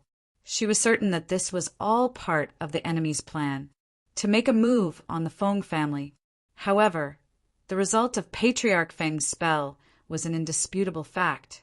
Feng Liqiong was unwilling to admit it, but she couldn't deny this blood relationship. Patriarch Feng raised him in the Feng residence.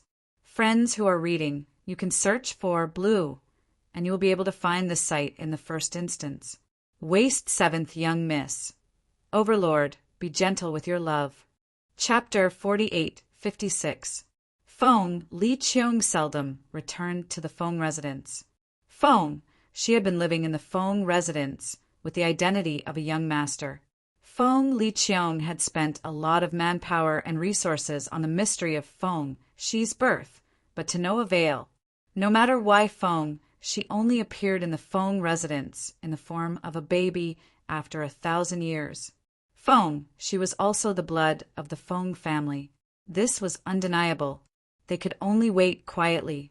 Feng, she's birth mother, or perhaps the person behind the scenes would show up to know the real purpose of this. So that's how it is.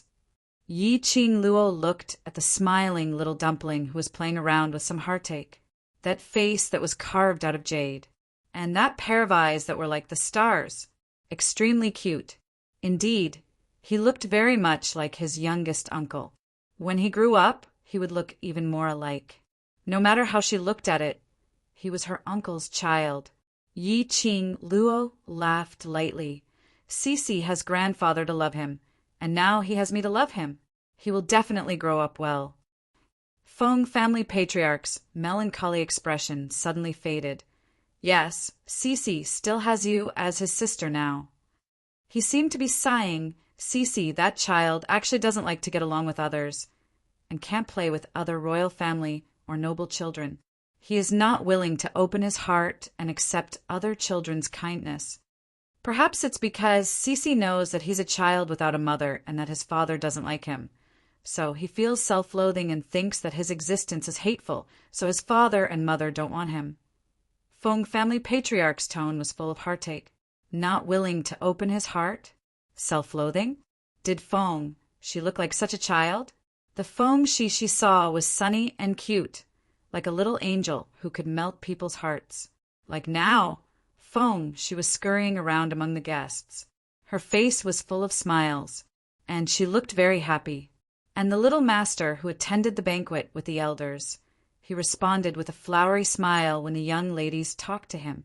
How was he like the autistic child described by her grandfather? That's because he treats you differently. Feng family's master smiled gently. Even her always solemn face showed a bit of softness. He likes you. Maybe this is the induction of family affection. Yi Qing Luo picked up a piece of soft pastry and passed it to Patriarch Feng's mouth. In the future, with me around, Cece will definitely be as cheerful and lively as today. Just as he was speaking, Granny Feng had already returned. Yi Qing Luo found an excuse to leave.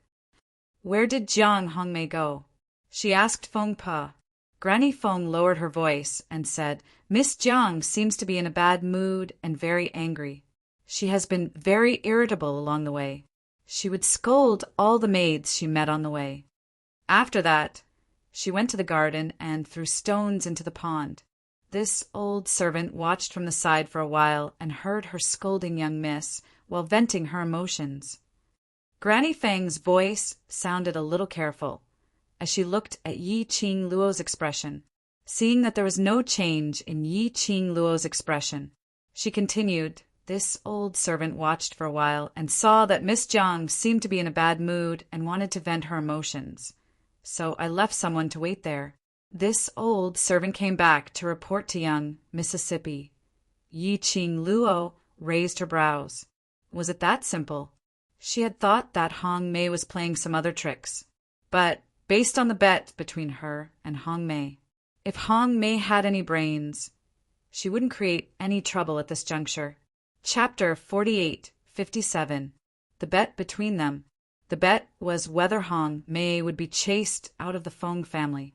Hong Mei was now protected by Feng Liqiong. If she were to do anything out of line, even if Feng Liqiong appeared again, there was no way to save her. So, if Hong Mei wanted to stay in the Feng residence and survive the reunion banquet, then there was only quiet as a chicken, sitting there obediently as a backdrop. Yi Qing Luo thought that Hong Mei was a brainless woman. Leaving the banquet quietly, she must be trying to stir up trouble again. Tisa overestimated Hong Mei. That's right. Birds of a feather flock together. To be able to fall in love with Ji Wuhua. That idiot, what brains could she have?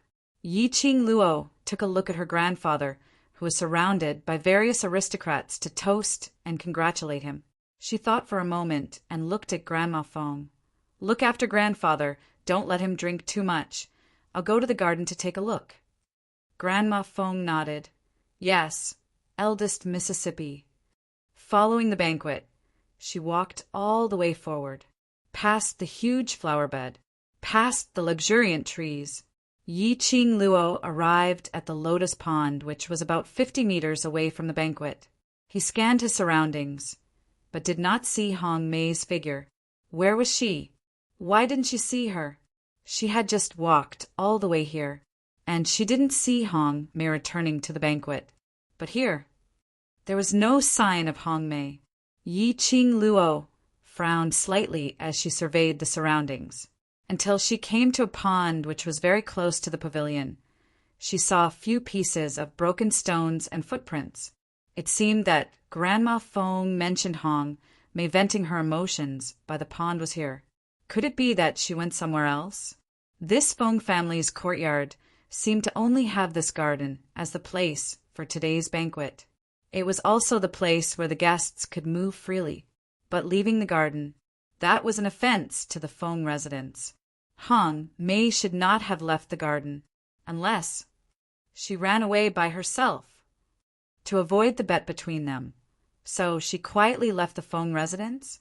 Suddenly, Yi Qing Luo's eyes congealed as her vision fell onto the pavilion not too far away. A cold glint flashed across her long and narrow eyes. She strode towards the pavilion. Her gaze was vigilant as she stared at the pavilion. There was no mistaking it. This was the Yin Qi of the Gloomy Palace. People from the Palace of Gloomy Darkness had appeared here. The Palace of Gloomy Darkness would indeed take action. Yi Qing Luo squinted her eyes as her vision slowly swept past those few stones by the side of the pond. The sinister aura of the tenebrous palace was not weak. It was obvious that he had just left not long ago. In other words, it was very likely that Red Plum had met with the Palace of Gloomy Darkness.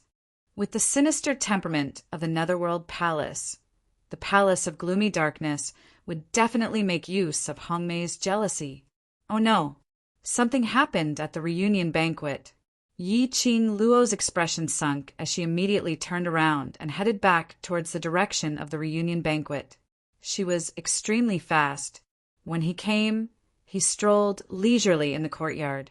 When he turned back, he was as fast as lightning. When he rushed to the banquet, she had only left for a short period of time. The clamorous reunion banquet was now in a state of chaos. Many guests were running around in a mess. It seemed to be searching for something. His face was filled with anxiety. Yi Qing Luo surveyed the surroundings. He didn't see Hong Mei anywhere. Young miss. Granny Feng saw Yi Qing Luo and immediately walked towards her.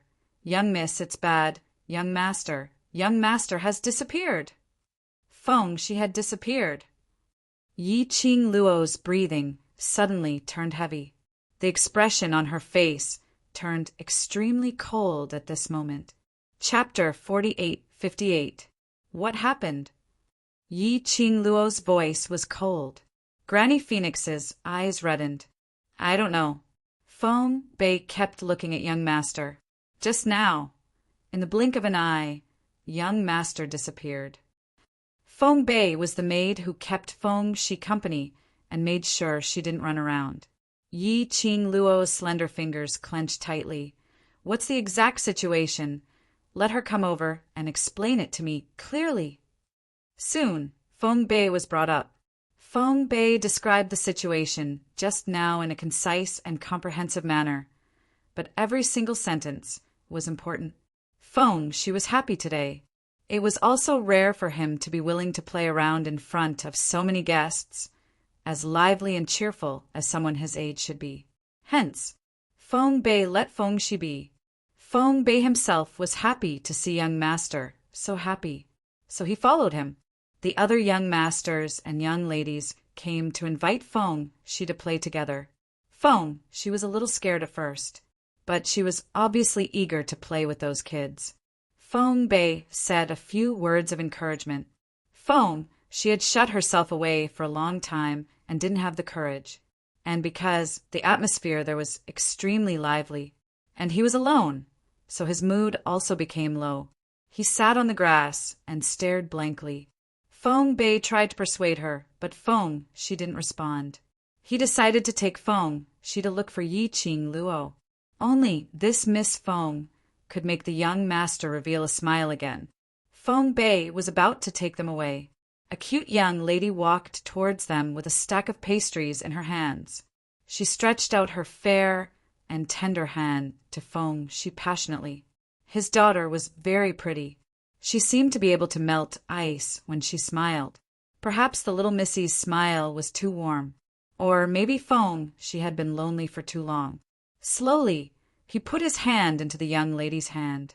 She said, I'll take you with me to play with them. Then she pulled Feng Shi towards the guests at the banquet. A kid, another cute and well-behaved kid, and a kid who took the initiative to care about her young master and give him warmth. Feng Bei naturally wasn't on guard. He followed the two kids, who were holding hands, and walked over. Just when they reached the banquet, someone stood up and bumped into Feng Bei. It was this collision that caused the heavenly palace to tremble. When Feng Bei looked up again, the young lady and young master disappeared from his sight. Yi Qing Luo listened quietly. Under the scorching sun, her long and narrow eyes flickered with a gloomy coldness. Deep in her charming eyes, a cold light slowly rippled. "Which family does that little girl belong to?" she asked in a cold voice. Immediately, a Feng family guard brought a couple over. Beside the couple was a little girl who was so scared that her eyes were blurred with tears. The little girl's eyes were filled with tears, and she was holding a sparkling and translucent jade stone in her hand that was flickering with a dazzling light. Just one look and Yi Qing Luo could tell that the yin qi was floating above the jade stone. In his heart, he had a rough idea of what was going on. Sure enough, as he listened to the couple and the little girl's statement, it was almost the same as what Yi Qing Luo had guessed. There was no other way, but the little girl could not resist the temptation of the shiny jade. She listened to the words of the person who gave her the jade. "Help me take Feng Shi to the designated location." Children were the easiest to make people let their guard down. Yi Qing Luo's eyes flashed with a trace of sharpness as she stared at the little girl. "Do you remember what that person looks like?" The little girl was so scared that she sniffled. She was scared but dared not to cry. "Yes, I remember." Chapter 48-59. The children of the aristocrats were all trained by the family from the time they could remember. Although they were afraid of Yi Qing Luo's questioning, their minds were still clear. Young Miss replied in a trembling voice, that one just now. Sister Yi Qing Luo's eyes turned cold, but her pink lips were frivolous. Jiang Hong made that smile. It was extremely cold, as if it contained a murderous aura. When Yi Qing Luo said the three words Jiang Hongmei, Mr. and Mrs. Jiang were so shocked that they immediately stood up. Miss Feng, how could it be Hongmei? She was reprimanded by us just now and is reflecting on her mistakes. It's absolutely impossible for her to kidnap young Master Feng Shi. There were several aristocrats with the surname Jiang here. Sis, she doesn't necessarily represent Jiang Hongmei. The young lady's words shattered his fantasy. It's that sister, the sister who bullied Sister Feng just now. Nonsense. The Jiang couple stared at young Miss. At such a young age, you know how to talk nonsense and slander Hongmei. Patriarch Jiang. Young Miss's parents immediately blocked in front of her indignantly.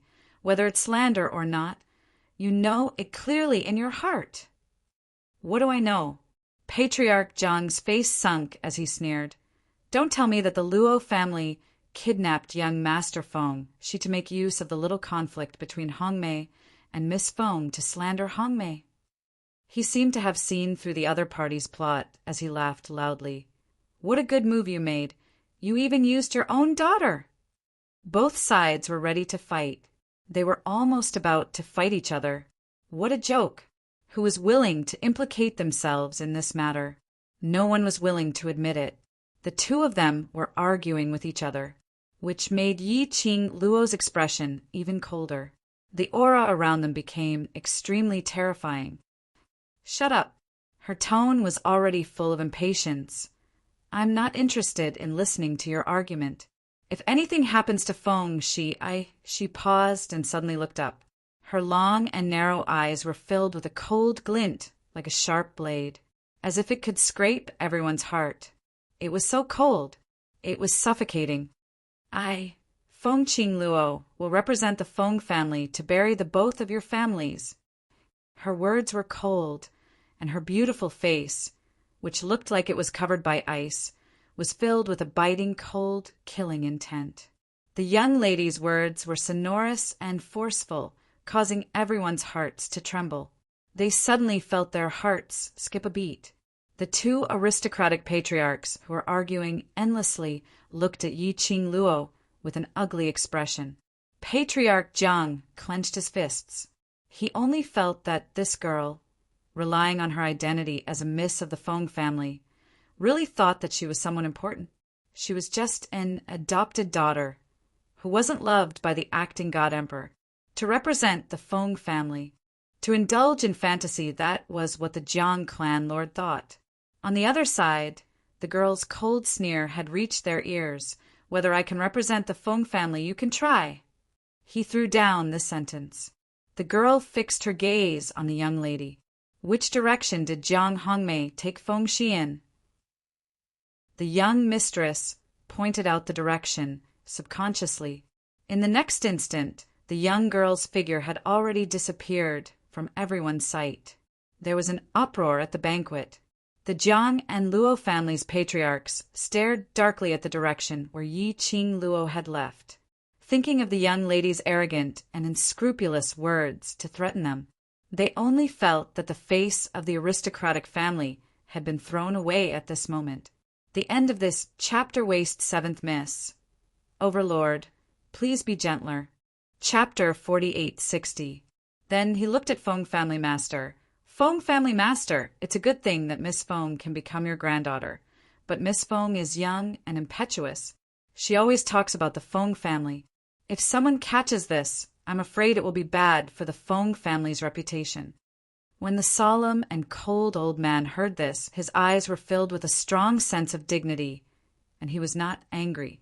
His cold eyes looked at the two family heads in front of him. Every word he said was bone-chilling. This family head Xiao Luo, if this family head didn't dote on her, would she let you people bully her? She can take the initiative to use the Feng family as a backer and is willing to use the power of the Feng family. I am even happier. As for the so-called weakness, do I look like I am afraid of losing the reputation of the Feng family? The world was vast. Without the treasures, little Luo was in a good mood. Besides, Feng clan master's eyes turned sharp, and he waved his sleeve. Boundless spiritual energy gushed out. He attacked without any warning. Before the two patriarchs could react, he was sent flying by Patriarch Feng's attack. He fell heavily onto the banquet table in front of him. The Feng clan master's eyes were full of anger, and he was very dignified. If anything happens to Feng Shi, neither of you can escape. Yi Qing Luo hurriedly chased after him. If it was Jiang Hongmei who took him away, they shouldn't have left the Feng family's courtyard yet. Jiang Hongmei was already working with the people from the Palace of Gloomy Darkness. As long as the people from the Dark Palace were still in the Feng family courtyard, she could sense his aura. As Yi Qing Luo chased ahead, she released her sense of perception. He quickly scanned his surroundings. It was because of her that the people of Dark Nether Palace sneaked into the Feng family. It was also because of her that she had been taken away by the people from the Palace of Darkness. She would never, ever let She come to any harm because of her. She was held under Hongmei's armpit, and they sped toward the back door of the courtyard of the Feng mansion at a high speed. The woman's usually delicate and cold face was now twisted crazily. His eyes were filled with deep hatred. Didn't Feng Qing Luo care a lot about this little dumpling? She used this little dumpling to lure Feng Qing Luo out. When Feng Qing Luo rushed over, he tortured and killed Shi right in front of Feng Qing Luo. Look at her always pretending to be aloof. How long will it last? The guy did. As long as she took Shi out of the Feng family's residence, she would be able to obtain the chance to surpass Feng Qing Luo. To be able to trample Feng Qing Luo under her feet. Hongmei's eyes were filled with madness. Woo woo woo.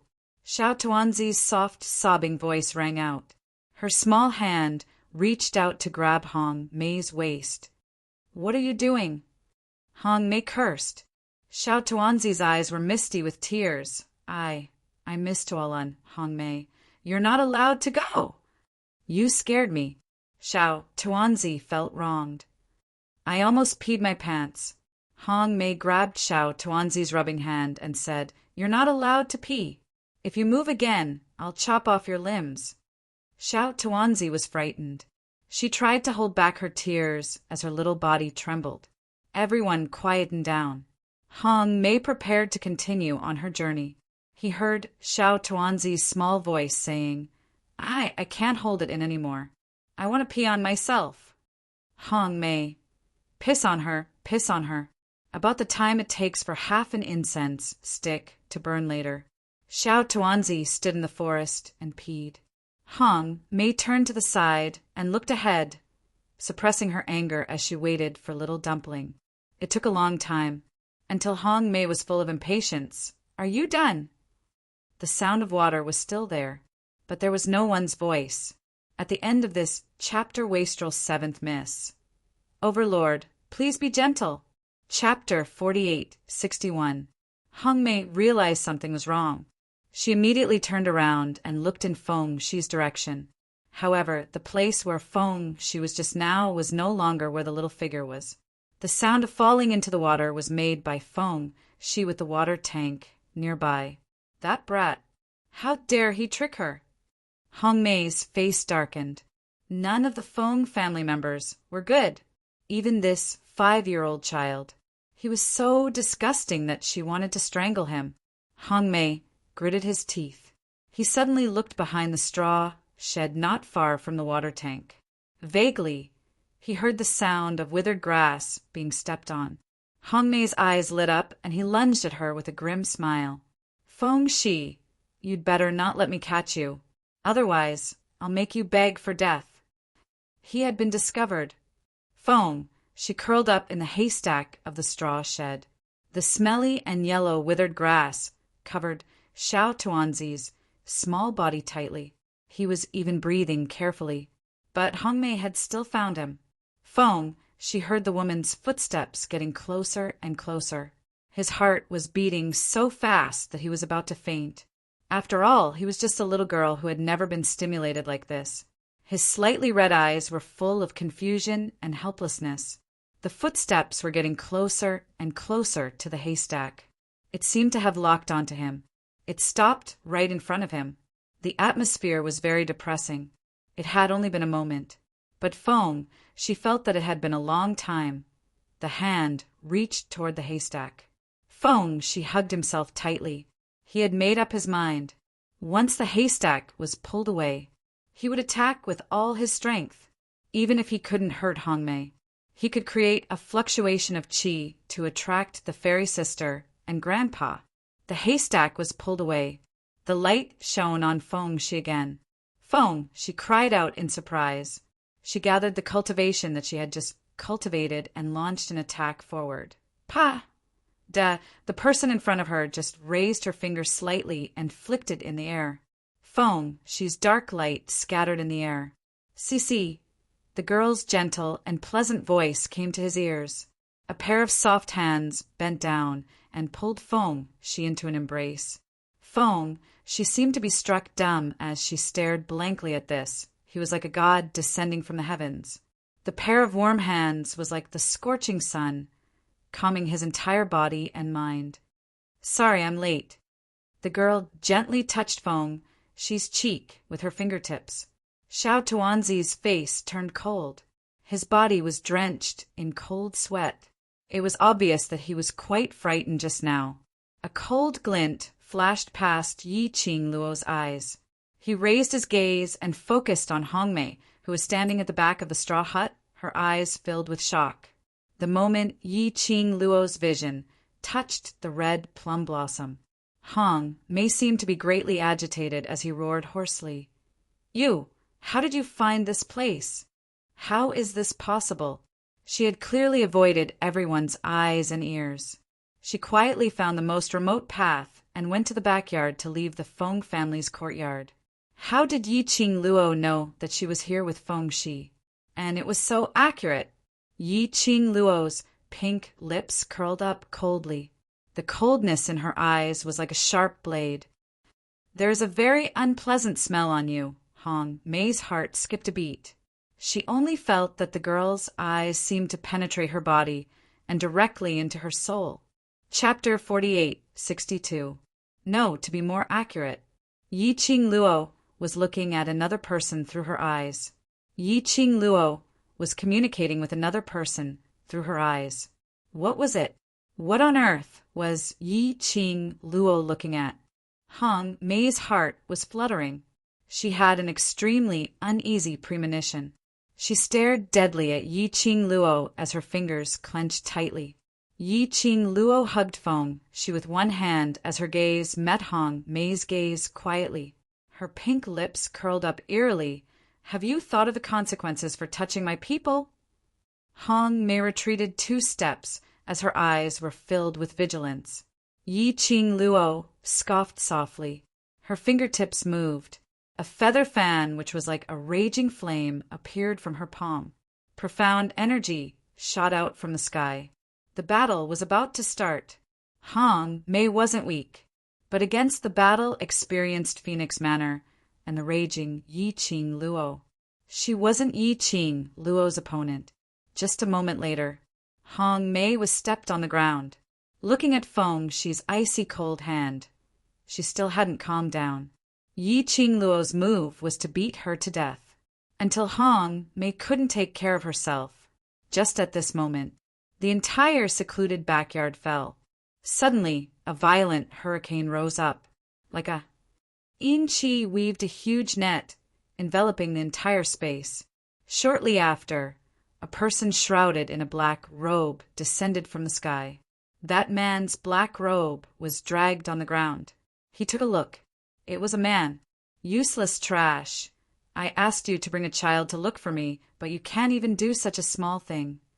The moment the black robe man opened his mouth, it was as though his surroundings were plated with a layer of sinister, cold air.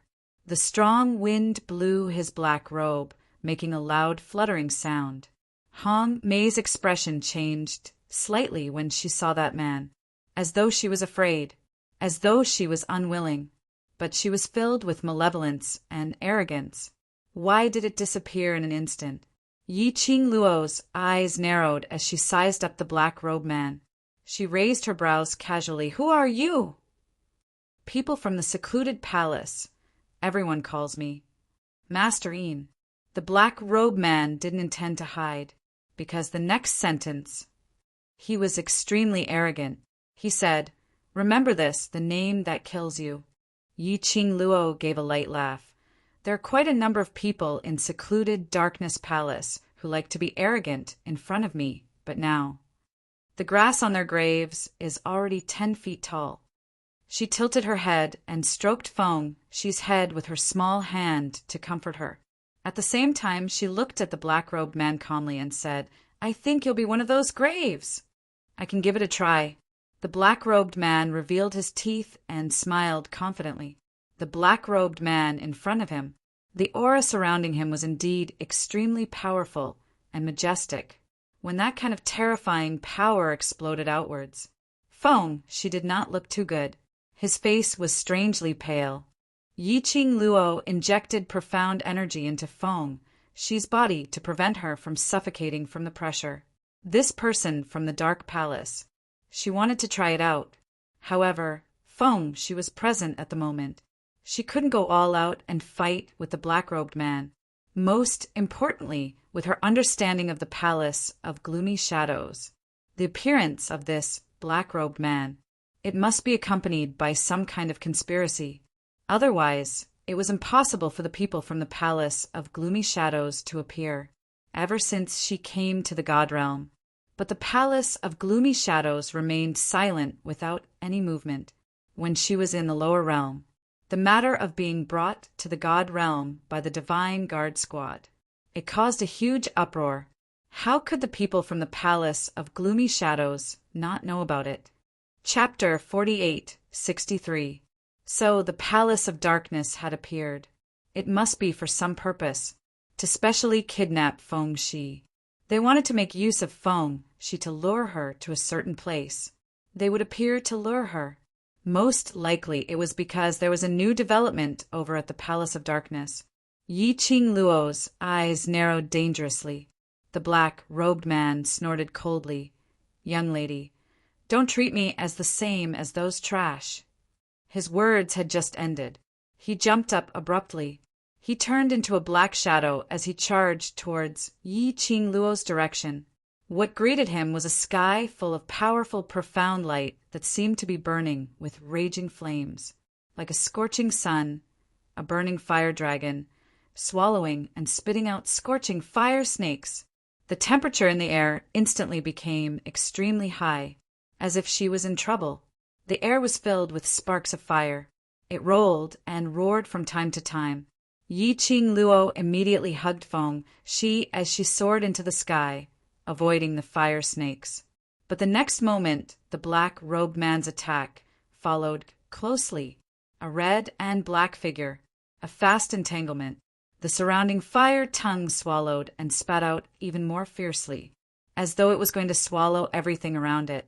About 10 moves or so, 2 bursts of profound rays exploded in the air. Yi Qingluo's figure flew out abruptly. She clasped Xiao Tuanzi tightly in her arms and finally stabilized herself. On the contrary, under the blazing, profound rays. However, the black-robed figure stood there in a relaxed manner, not moving at all.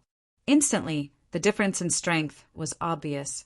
Yi Qingluo frowned slightly as she stared at the black-robed man. Her heart was slightly shocked. This black-robed man was very strong. This kind of strength was much stronger than those elders she had met in the Palace of Darkness. Most importantly, that black-robed man, when he was fighting with her, he didn't use his full strength. It was totally like a cat playing with a mouse. He was giving her a show of strength. Did he want her to fear him? Yi Qingluo's long and narrow eyes squinted unknowingly. It reflected the coldness of frost. She needed to take care of Feng Shi when she was fighting with the black-robed man, more or less affected. However, even without Feng Shi's presence, she might not even be able to defeat him. Little girl, you and what the Palace of Gloomy Darkness said are very different. The corner of the black-robed man's mouth twitched in mockery. How boring. I thought I really met a worthy opponent. His tone was filled with disdain and ridicule. The game is over. You can go to hell now.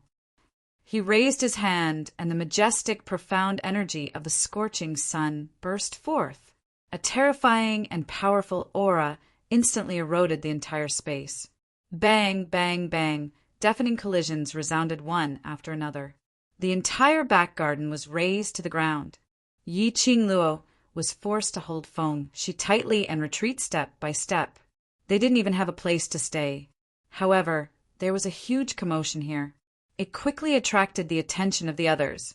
Soon, a lot of shouting and clamoring could be heard. Footsteps were heard hurriedly rushing towards Yi Qingluo. The black-robed man looked in the direction of the banquet and sighed in disappointment. I actually forgot to set up a barrier and was discovered by that group of people, but the black-robed man suddenly raised his head.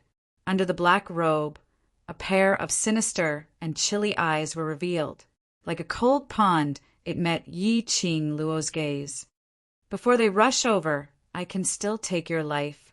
His speed suddenly increased. Chapter 48-64. The black shadow carried a majestic hurricane. It blew the girl's hair into a mess. Fairy, fairy sister! The little girl stretched out her arms and hugged Yi Qingluo tightly, her voice trembling. Xiao Tuanzi looked at Hong Mei and the black-robed man not far away. Her little body was shivering. Yi Qingluo caressed her head and comforted her. Don't be afraid, I'm here. Her charming eyes were sharp as she held her tightly in her arms. Sisi, hold me tight. Feng Shi's little hands immediately hugged Yi Qingluo tightly. At the same time, the black-robed man's hand stretched out towards her. That hand was like an eagle's claw. Under the illumination of the dazzling, profound light, his sharp nails flickered with a cold glint. Yi Qingluo's fingers suddenly lifted up. The feather fan rolled wildly, and the wind blade was like a hot knife through butter. It blocked the black-robed man's attack. Then her fingertips moved. The rolling wave turned into a sharp blade and cut towards the black-robed man's wrist. At this moment, She felt a chill on her cheek. Then, the person in his arms seemed to be violently pulled by something. A powerful force grabbed Feng Shi and lifted her up abruptly. Yi Qing Luo's expression suddenly changed. The enemy's target was Feng Shi. Yi Qing Luo reacted and wanted to hug Feng Shi back, but when she retracted the profound light, the black-robed man's attack was getting closer. At the moment when the attack was pressed down, Yi Qing Luo was shocked and took half a step back. The force in her arms was lightened. Feng Shi was swept away by a horrifying air wave. Feng Shi, Yi Qing Luo suddenly split a path and rushed towards the black-robed man. Forget it, it seems. I can't kill you today. Then I'll kill you another day. The black-robed man's expression didn't change. You have to keep your life and let me finish you. As the black-robed man finished his words, Yi Qing Luo had already rushed in front of the black-robed man. She waved her feather fan and stabbed it forward. The figure in front of her suddenly dissipated in the air like a wisp of green smoke. It was as if everything that had happened just now was just an illusion. Dark, dark palace. Yi Qing Luo's eyes were like frozen snow. Her slender fingers suddenly clenched into a fist. It was as if it wanted to crush something. His entire body exuded a sharp, murderous aura. The black-robed man's target was Feng Shi. From the very beginning, his target had been Feng Shi. She had thought the palace of obscure darkness only intended to use Feng Shi to lure her out. Why would the palace of darkness try to take advantage of Feng Shi? Why on earth had the people of Tenyu Palace kidnapped Feng Shi? Little Luo. The voice of Patriarch Feng came. He was followed by a large group of nobles. Feng family master walked forward quickly. Where is Cici? Have you found Cici? Yi Qing Luo was just about to open her mouth. Someone nearby exclaimed, Isn't that Miss Jiang? Jiang Hongmei? How did she get beaten up like this? Didn't Miss Feng say that young Master Feng was taken away by Miss Jiang? Now that Miss Jiang is here, she can definitely find young Master Xiao Xiao. Hongmei. The Jiang couple immediately went forward and hugged the battered Hongmei. Where on earth did you go to? How did you get yourself into this state? And did you take young Master Feng away? A barrage of questions, but there wasn't a single word of concern. Jiang Hongmei's heart was stabbed fiercely, especially when she saw Patriarch Feng holding Yi Qing Luo's hand. Full of worry and concern. Chapter 48:65. The needle in her heart. Then he stabbed her in the heart. Jiang Hongmei opened her mouth in pain and blood gushed out. Her eyes were a little scarlet as she laid on the ground, saying word by word, It's me. Jiang Hongmei closed her eyes hard. It's me, it's all me. Slap. Patriarch Jiang slapped Jiang Hongmei's face. Jiang Hongmei fell onto the ground. She curled up in pain. However, the corners of his mouth were curled up in a smile. The farce over there. Yi Qing Luo didn't care. She didn't look at the Jiang couple, who deliberately wanted to draw a clear line between Hongmei and the family in front of the Feng family. Feng family patriarch didn't have such thoughts. Little Luo, so you saw Feng Shi just now? Had Feng Shi really been kidnapped by Jiang Hongmei? Could Cici be kidnapped? The old man's face was full of anxiety. The joy he had when he saw Yi Qing Luo had subsided. Yi Qing Luo nodded. She took her away. I did see Cici just now. She lowered her eyes as her long and thick eyelashes fluttered gently. Her eyes were cold and filled with killing intent. I'm sorry, grandfather, I couldn't protect Cici in front of her eyes. Kidnapped Feng Shi, and she couldn't do anything about it.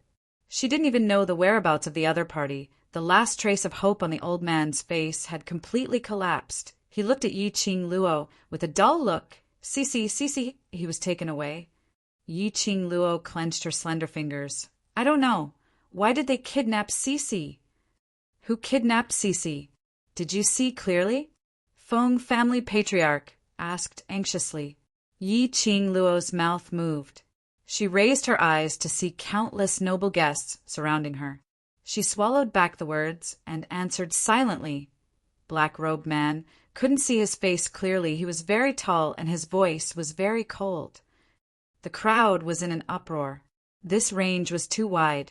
Even if every household was searched, that would take 10 days to half a month. Feng, she couldn't wait that long. Yi Qing Luo patted Feng family patriarch's hand. Then he looked in Hong Mei's direction. Her eyes were so cold that they seemed to be quenched in ice. Hong Mei colluded with outsiders to kidnap my Feng family's young master. Her eyes were sharp and her voice was gloomy. Imprison him in the Feng family's dungeon. If anything happens to Cece, the Jiang clan will be buried with her. The girl's voice was like a raging flame.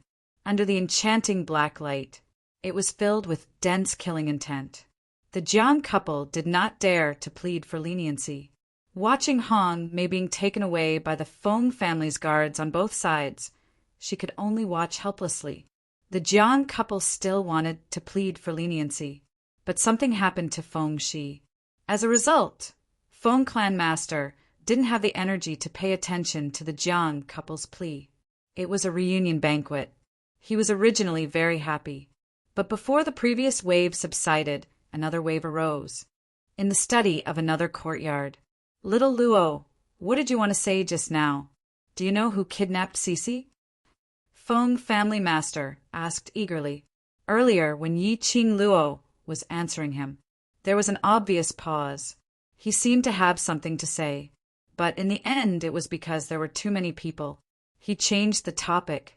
So, after the banquet ended, Feng family patriarch brought Yi Qing Luo to the study. Yi Qing Luo nodded. "I know who it is," but her vision swept past Feng Zhangqing and Ji Wuhua who were sitting aside. "I'm discussing business with grandfather. What are you two doing here?"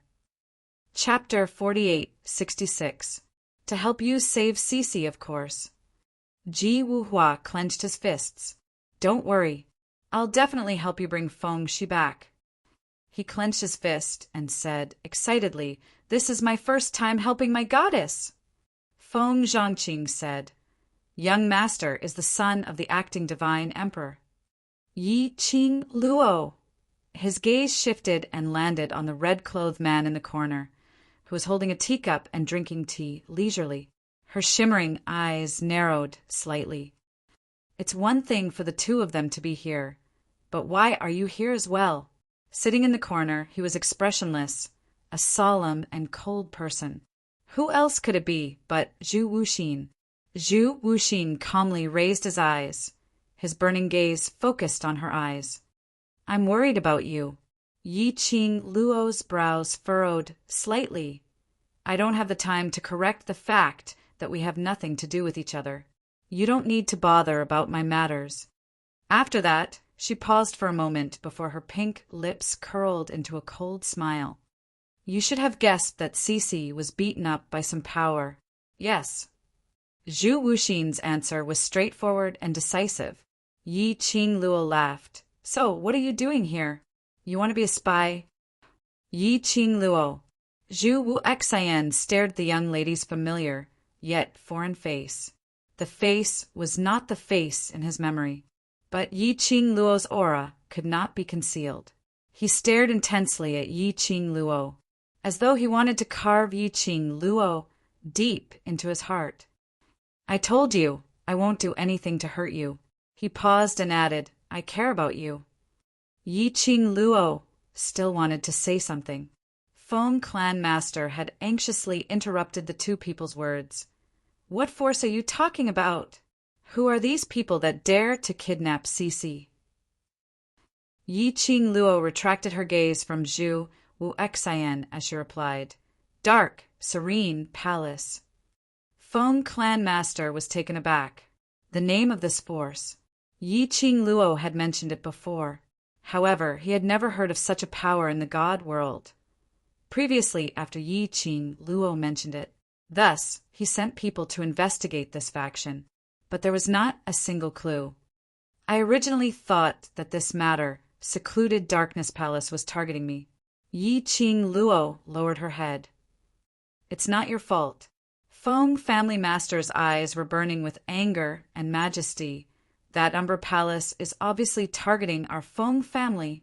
What kind of inferior force dares to touch our Feng family repeatedly? Do you really think that you won't fail if you hide well? Yi Qing Luo's eyes sunk. Ever since I was in the lower realm, the palace of secluded darkness has been entangled with me all the way, I think. They already knew my identity.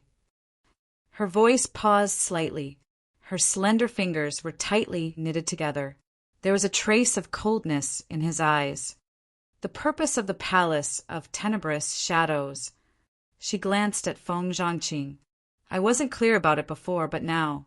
I'm guessing that the palace of tenebrous shadows is after the treasure of the Feng clan. The so-called treasures of the Feng family. The legend was almost mystical. It was as if obtaining the treasures of the Feng family would allow one to rule the world. Even Feng Liqiang, a member of the Feng family, couldn't help but want it, not to mention the others. The Palace of Darkness schemed and schemed. His every move was as fierce as a tiger. He even tried to control her. If all her guesses were true, that meant that the people of the Palace of Darkness were extremely clear about the matters of the Emperor of God thousands of years ago. So they would have the same feeling as Feng Liqiang, the so-called treasure of the Feng family. On her, Feng Ji's daughter. Chapter 48-67. So here comes the problem. Why had the people of Tenyu Palace kidnapped Feng Shi? Could it be that he couldn't find a breakthrough from her? He wanted to start with Feng Shi. In other words, they already had a clue about the Feng family's treasure, and this clue was related to Feng Shi? What dark shadow palace? What kind of force is that?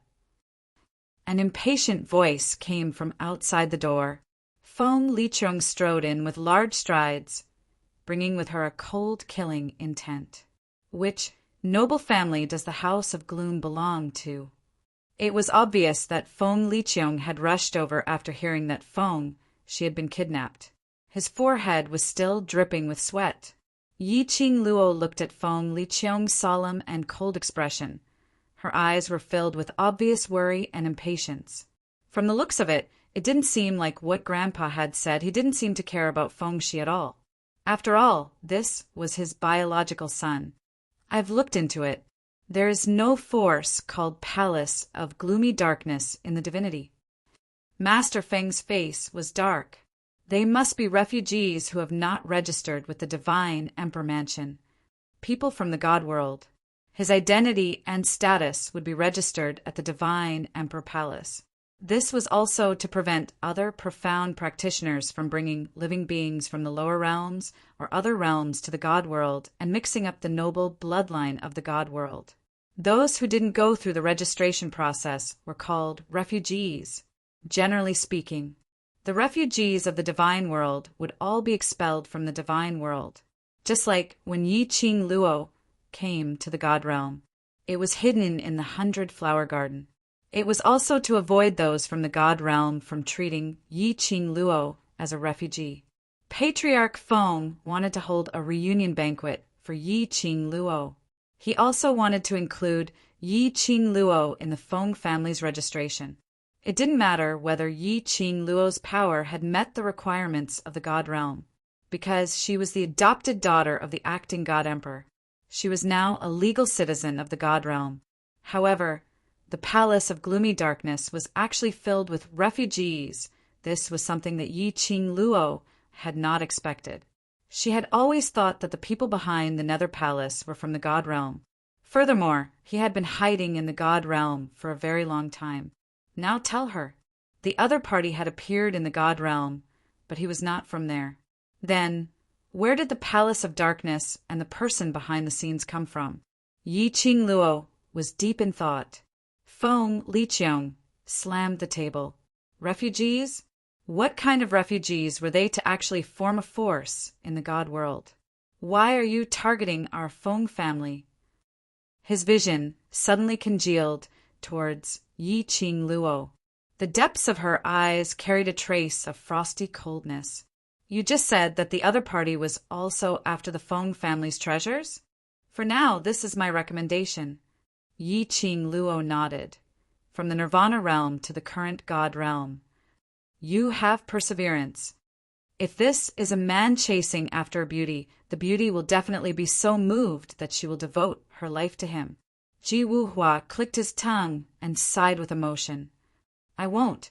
All of a sudden, a cold voice was heard. Everyone turned to the source of the voice. The man in the red robe at the corner put down the cup in his hand and looked at Yi Qing Luo expressionlessly.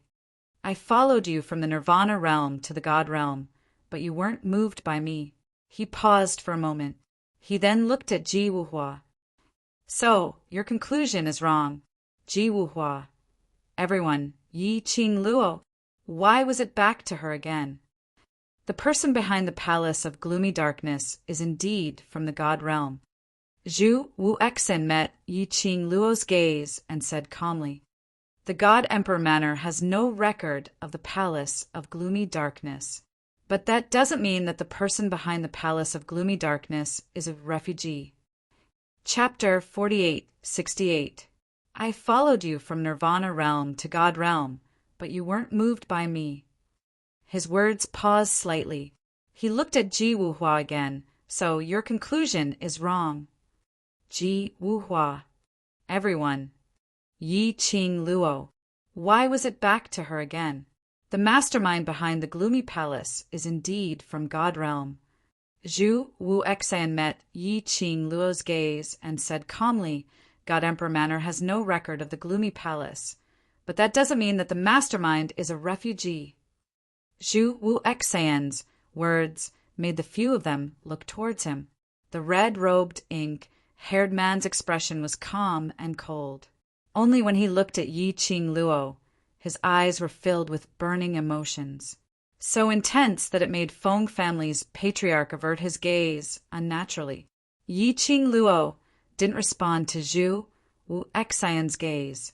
She only glanced at him faintly and looked towards Feng family's patriarch. What he said isn't without reason. After all, Red Clear Pavilion's pavilion master was once a partner of the gloomy palace. There's a possibility that he even knows who the mastermind behind the gloomy palace is. Partner. Red Clear Pavilion's pavilion master had once worked with the gloomy palace. What kind of powerhouse is the other party? Even the Red Clear Pavilion's pavilion master would work with them. Feng family's patriarch and Feng Li Qiong's expressions changed slightly as they looked at Zhu Wuexan with a questioning gaze. Zhu Wuexan frowned slightly, as though he was unhappy with their gazes, but his expression didn't change at all as he replied calmly, I have long cut off all relations with the gloomy palace. His gaze was like a torch as he stared at Yi Qing Luo. I said before, I will absolutely not do anything that will hurt you. It was a sincere and intense confession, which made Feng family's patriarch and Feng Li Qiong feel awkward. The atmosphere became extremely strange. They only wanted to find out what kind of powerhouse the gloomy palace was. But Zhu Wuexan seemed as though he couldn't see their existence. He had completely ignored them, just as Feng Li Qiong couldn't suppress the impatience in her heart and was about to explode. Zhu Wuexan expressionlessly looked towards their direction. His clear black eyes were filled with coldness. He calmly looked at the two of them and replied, We've worked together before, but we've never seen each other's faces or fought against each other. He paused for a moment before continuing, The other party is very strong. That cold and indifferent attitude, and that concise and comprehensive explanation. Evidently, Zhu Wuxin really didn't want to bother with them. It was only on account that they were Yi Qing Luo's relatives. He answered them reluctantly. However, to be able to make the pavilion master of the Red Clear Pavilion say the word very strong. The other party was truly powerful. Feng Li Qiong waved her sleeve. A ghostly voice came from the darkness. He then knelt respectfully in front of Feng Li Qiong. Go! Investigate the situation of the nobles and the stronger, profound practitioners as soon as possible. Feng Liqiang ordered. Yes. The Shadow Guard accepted the order. Regarding the investigation of the Palace of Darkness, he could only wait for the results of the investigation. Only then would he know where Feng she had been taken. Feng Liqiang left in a hurry. Yi Qing Luo comforted Patriarch Feng with a few words and asked Granny Feng to support him back to the room to rest. She then got up and left the main hall. Zhu Wu Xian followed closely behind as he walked forward. Hey, hey, hey, why are you following my goddess for? My goddess is mine. Ji Wuhua instantly stood up and chased after him. Chapter 48-69. No, it doesn't look like it. Ji Wuhua shook his head. Feng Zhongqing pressed her down on her seat. Since Miss Qing Luo will not be bullied, why do you need to go over? Of course Ji Wuhua wouldn't say that it was because he wanted to eavesdrop on them, to find out what was the relationship between that red clear pavilion's pavilion master and Miss Qing Luo. His mind spun quickly as he changed the topic and stared at Feng Zhongqing. You're now the appointed young Miss Qing Luo's fiancé. Aren't you worried that young Miss Qing Luo will be snatched away by Red Clear Pavilion's pavilion master? He touched his face and sighed. I originally thought that there wouldn't be a second man in the world who could be more handsome than me. Now, the Scarlet Clarity Pavilion's pavilion master doesn't want to admit it, but he has no choice but to admit that he's better looking than me. Ji Wuhua mournfully covered his own face once again. He's even better looking than me. What if Miss Qing Luo falls in love with him? What should I do? What should you do? Feng Zhongqing looked at the drama Queen Ji Wuhua as his gentle brows revealed a sliver of helplessness. Since Miss Qing Luo didn't like the Red Clear Pavilion's pavilion master right from the start, then she wouldn't accept him in the future. As for me, I'm just following the arrangements of the acting god emperor. But Miss Qing Luo will not agree to this marriage, so I'm not considered as Miss Qing Luo's fiancé. Miss Qing Luo is so pretty and has such a personality. Do you really not have any feelings for her? Ji Wuhua's face was filled with suspicion. Feng Zhongqing shook his head and said, The one I love is not her. Ji Wuhua's eyes suddenly lit up. You actually have someone you like? Then who do you like? Could she be even more beautiful than Miss Qing Luo? No. Feng Zhongqing continued to shake his head, but he didn't say a word about the person he liked. Ji Wuhua stared at Feng Zhongqing for a long time. Suddenly, he crossed his arms in front of his chest, his face full of shame and indignation. You, the person you like, could it be me? Feng Zhongqing. Scram! He walked out of the hall. Yi Qing Luo then walked towards the room that her grandfather had arranged for her in the courtyard. Grandfather had already been worried sick about the reunion banquet. Then, Feng Shi's abduction. Grandpa was under too much pressure. Yi Qing Luo felt that although it wasn't far from here to the Feng residence, but based on her grandfather's current condition, it was better to rest nearby. Hence, Yi Qing Luo suggested to stay in the other courtyard for a night. She even gave Granny Feng some aromatherapy to calm her grandfather's nerves so that he could sleep more comfortably.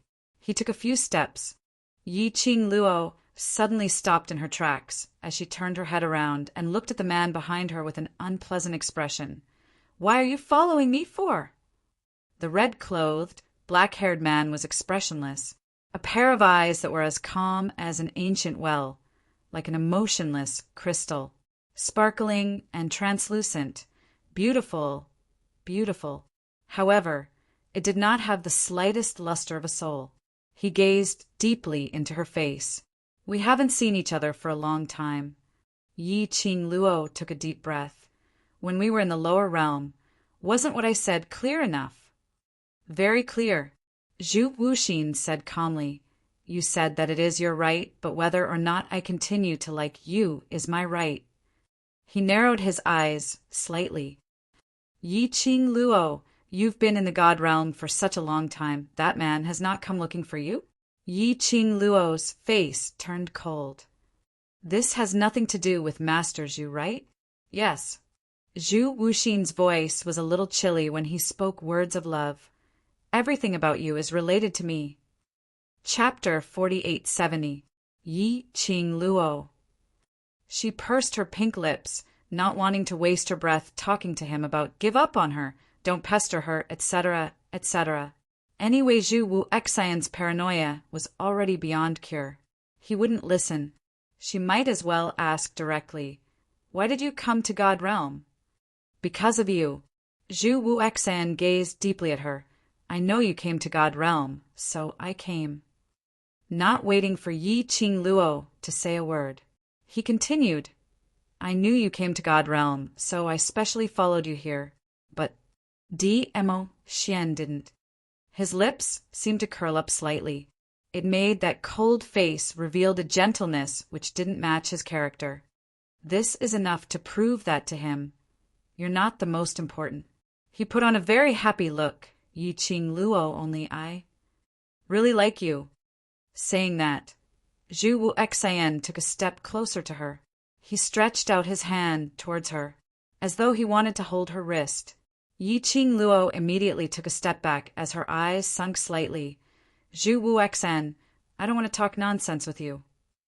Zhu Wu Xian's body stiffened as though he had suffered a blow as his arm drooped down bit by bit. His eyes were as deep as water as he stared deeply at Yi Qing Luo. Looking at him, it indeed made one's heart ache. Nonsense. To you, my feelings towards you are just nonsense? Zhu Wu Xian scoffed lightly as his eyes turned frosty. Yi Qing Luo's expression was calm as she didn't have any intention of being moved as she spoke calmly. "Zhu Wu Xian, I respect every single feeling and respect your obsession towards me. But this obsession of yours has obviously troubled me." Her eyes were very faint as her long and narrow eyes were without any ripples. "Since you don't respect my answer to you, then I don't need to respect your obsession." Zhu Wu Xian's pupils seemed to be surging with waves. One wave after another surged, wildly. In the end, there was no sound. Yi Qing Luo's fingertips gently brushed past the hair on her forehead as her peerless brows were indifferent. "I'm very grateful for your worry and concern towards me, but I don't need it." Her gaze was cold as she calmly met Zhu Wu Xian's serene and lifeless eyes. "If you came to God Realm because of me, then now you can leave." Yi Qing Luo. Zhu Wuxin's tone was slightly angry. His cold and emotionless face was dark and gloomy. "I knew long ago that you weren't her."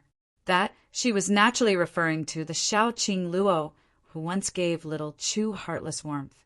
Yi Qing Luo didn't have any other expression, only looking at him quietly. "Don't you want to know why I'm working with the Palace of Darkness?" Zhu Wuxin let out a low chuckle. His thick and long eyelashes drooped slightly, covering his eyes that were filled with coldness and pain. "Because the Palace of Gloomy Shadows promised me that they would help me summon back the soul that originally belonged to her, and let her, who has me in her heart, return to my side." Zhu Wu Xian's words made Yi Qing Luo's pupils shrink slightly. Zhu Wuxin's expression did not seem to be lying. That also meant, actually, the people of the Gloomy Palace already knew her true identity. Did he know that there was another soul in her body? Even this kind of thing. Does the Palace of Gloomy Darkness know about it? As for the Dark Abyss Palace, how did she know about something that only she and Xian knew? Initially, I really hoped that she could come back. Zhu Wu Xian's deep and low voice entered her ears once again. He sneered as his tone was filled with ridicule. But later on, I dispelled this idea. Chapter 4871. Zhu Wu Xian raised his eyes. His gaze was burning, as deep as a cold lake, as he stared at her without blinking. "I hope the person who remains in this body is you."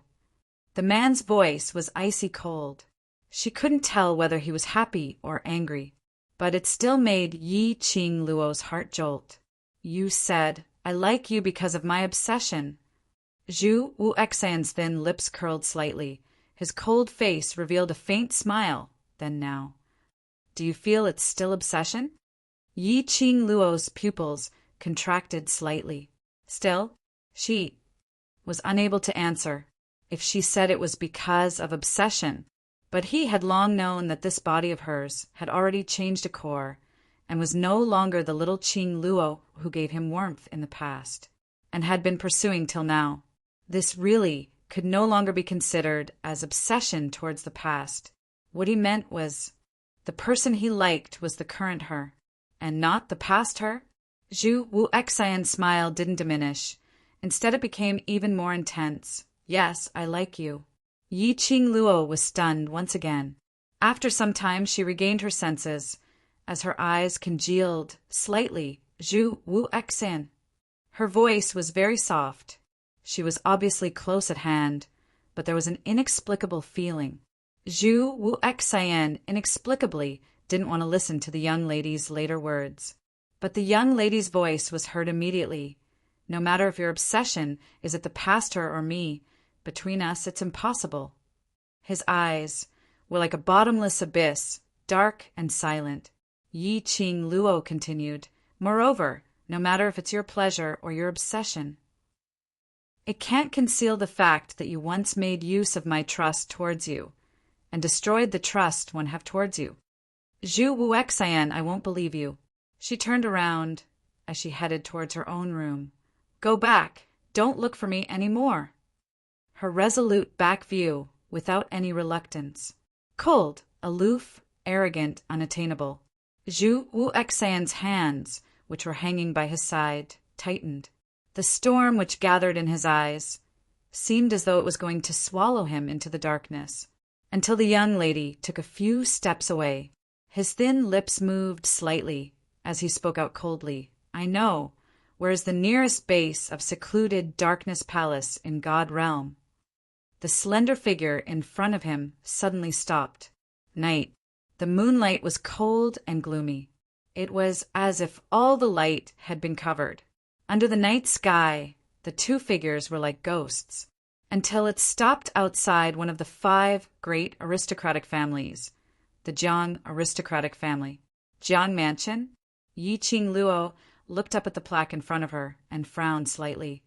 This has something to do with the Jiang family's aristocrats. Under the dim moonlight, the red-clothed, black-haired man stood quietly in the darkness like a lonely elf. He looked at the side of the girl's face and said faintly, It can be considered related. Sort of. Yi Qing Luo's brows creased even tighter. I'll listen to you and bear with it till night time before I start to take action. I only want to bring Cece home now. I don't have the patience to play the game of you guess, I guess with you. Either say it or shut up. Zhu Wuxin did not speak again. Instead, he turned around and leaped into the Jiang manor. Yi Qing Luo suppressed the anxiety in her stomach and followed suit. Soon, the two of them quietly approached each other in the most remote and dark place of the Jiang Mansion, Jiang Mansion's dungeon. The dungeon was really built underground. The abandoned courtyard was the entrance. Weeds were overgrown, and it looked extremely desolate. But just as they stepped into the abandoned courtyard, Yi Qing Luo sensed an extremely cold aura lingering in the courtyard. Chapter 48:72. It was a very sinister aura. The people of Gloomy Palace really know how to hide. Yi Qing Luo sneered as her lips curled upwards. The cold, enchanting arc made the pair of long, narrow, and charming eyes exude a bit of coldness in the dark and gloomy abandoned courtyard. Who could have imagined it? The base of the palace of gloomy darkness. Would it be hidden in the dungeon of the Jiang family? This was indeed a place so safe that no one would be able to guess where it was. Yi Qing Luo's gaze turned slightly as she congealed towards Zhu Wuxian. Are you sure? The girl's tone was not cold, but there was doubt in it. This caused Zhu Wuxin's heart to violently thump. His eyes dimmed and his voice was hoarse. I won't hurt you. Yi Qing Luo smiled, but didn't give any response. Zhu Wuxin pursed his lips, and a trace of pain and sorrow flashed in his eyes. He clenched his fingers into a fist and suppressed the pain in his chest. He said, "Let's go." One word came out of his mouth. He had already taken the lead and stepped into the cool entrance of the dungeon. The black-haired man in red blended into the night. It was as if he belonged to the darkness. Looking at Zhu Wuxin's back, Yi Qingluo's pink lips moved slightly. He wanted to say something, but the words that were about to come out of his mouth stopped. In the end, he didn't say anything and followed Zhu Wuxin. The path to the dungeon was long and dark. It was so quiet that only the sound of their clothes rubbing against each other could be heard. Yi Qingluo had been releasing her perception to the maximum as she vigilantly sensed the surrounding situation. After walking for the time it takes for half an incense stick to burn, Yi Qingluo's ears faintly heard a few voices. She stopped in her tracks. In the next instant, her wrist was grabbed by the man. The cold touch made Yi Qingluo want to shake it off. However, the man was very strong. Pulling her along, he turned abruptly in another direction. It was a fork in the road. That was the moment he turned into the intersection. Flames could be seen ahead. It was clearly swaying, and it was accompanied by a few people's complaints. "Boss, why did you bring that brat here? So hard to please. I really want to hack him to death. Boss said that none of us are allowed to touch that brat. It seems like the higher-ups need that brat. It's because of Boss's order that that brat is so lawless and out of control. He's sure that we won't dare to do anything to him. All right, let's go out and buy some candied haws. When Boss comes back, let's see how that brat dies." The few of them were cursing and swearing as they walked past Yi Qingluo and Chu Wuexen. No one noticed the two of them. Yi Qingluo frowned slightly. She narrowed her eyes. Those people should be disciples of the dark Nether Palace. From their conversation, Yi Qingluo was certain. The brat they were talking about should be Feng Shi. As for the boss, it was the black-robed man that they had met before. Looks like Feng Shi was safe for the time being. He could even torture these dark, secluded palace disciples to such a state, worthy of being the child of the Feng family. Yi Qingluo's heart was finally at ease. The group of people walked out of the dungeon. Yi Qingluo swung Zhu Wuxian's hand away. "Can you let go now?" The big hand that held her wrist, his 5 fingers, slightly increased the strength. After a moment of silence, he then released his hand. "Let's go." Yi Qingluo's gaze looked towards the direction of the intersection. This dungeon. Why are there 2 paths? That side, where does it lead to? Zhu Wuxian took a look at the endless darkness ahead. He didn't answer Yi Qingluo's question. He only indifferently looked towards the direction where those dark, secluded palace disciples had walked past. "Feng Shi, it's this way." Chapter 48-73. Yi Qingluo's slender brows rose slightly as she fixed her gaze on that path as she took a look. Following that, she turned back and walked towards Feng Shi's path. "Let's go." The 2 of them walked forward silently. This time round, they didn't meet any other secluded palace's disciples. After walking for a while, Yi Qingluo could obviously feel the overflowing evil qi in front of her. Zhu Wuxian stretched out his hand to grab her arm, but Yi Qingluo avoided it.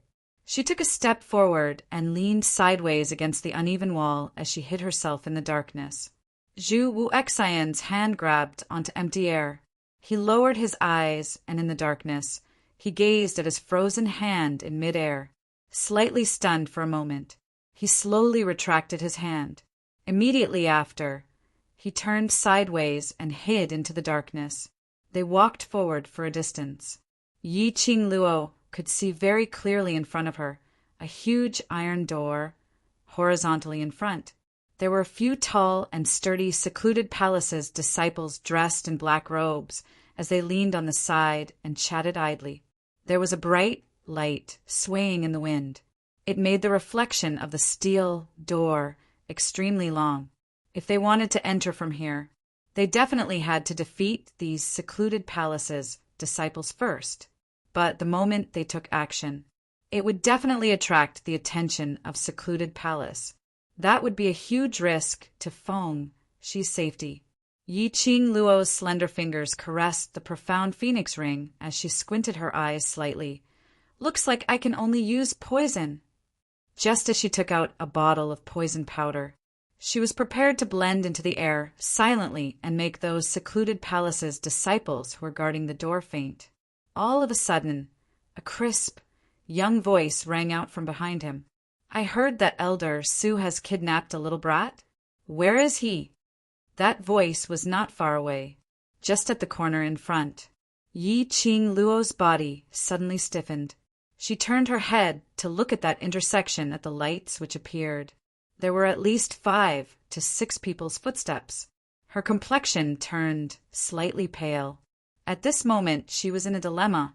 If the person behind her took another few steps forward, they would definitely discover her and Zhu Wu Exan. If they moved forward, those secluded palaces' disciples who were guarding outside the steel door would discover them. Don't move. Zhu Wuxin's low and hoarse voice rang in his ears. Then, his hand grasped her wrist through the sleeve of her robe. Yi Qing Luo's body lightened. His feet were suspended in the air. He had already been brought into the sky. This movement was very big. However, Zhu Wuxin controlled it very well, not making any sound at all. In addition, the crisp and tender voice on the other side was still chattering nonstop. It also covered the slight sound of Yi Qing Luo's sleeves fluttering in the wind. Perhaps he knew that she did not like his touch. Zhu Wuxin only used the strength of one hand to hook her body and maintain her balance. They weren't close at all. His other hand was tightly gripping the protruding part of the rock wall. Fortunately, the cave was very high up. The two of them leaped into the air and hung on the cliff. The people below did not notice their presence. Soon, 6 attendants escorted a person over. The 2 attendants in front carried lanterns. The bright light illuminated the people in the middle clearly. That was a young lady who was around 11 or 12 years old and looked extremely adorable, dressed in a pink long dress, holding 2 skewers of candied haws in her hands. One look and one could tell that she was a pampered little princess. When a row of people walked to the steel door, the few people guarding the door immediately straightened their bodies and bowed respectfully towards the young lady. Princess Linglong. Young Lady Linglong waved her hand. Elder Su caught a little brat. I want to meet that little brat. Chapter 48-74. The secluded palace's disciple looked at each other in dismay as he replied hesitantly. Elder Su had ordered that no one is allowed to go near that little brat. Princess Linglong's expression sunk instantly. What you mean is even I can't do it. Princess Linglong. The secluded palace's disciple's face turned green. Please don't make things difficult for me. Linglong's face was cold as she threw the candied haws in her hands towards an attendant by the side. She hurried past the few attendants and walked towards the secluded palace's disciple. I want to make things difficult for you. What can you do? Linglong placed her hands on her waist in an extremely pampered manner as she raised her chin and walked towards the secluded palace's disciple. Her face was filled with delight. She was relying on the fact that they didn't dare to touch her, and without any scruples, the secluded palace's disciple instantly retreated in a fluster. Princess Linglong, we are only listening to Elder Su's orders. You also know Elder Su's temper. If I ask you to look for that little brat, and Elder Su finds out, Elder Su will not blame you, but Elder Su will definitely kill us. If you don't give way, I will kill you right now. Linglong was apparently a spoiled little princess, so arrogant that she was out of control, totally disregarding those secluded palaces, disciples who were guarding the entrance. After she finished her words, she raised her hand. Go!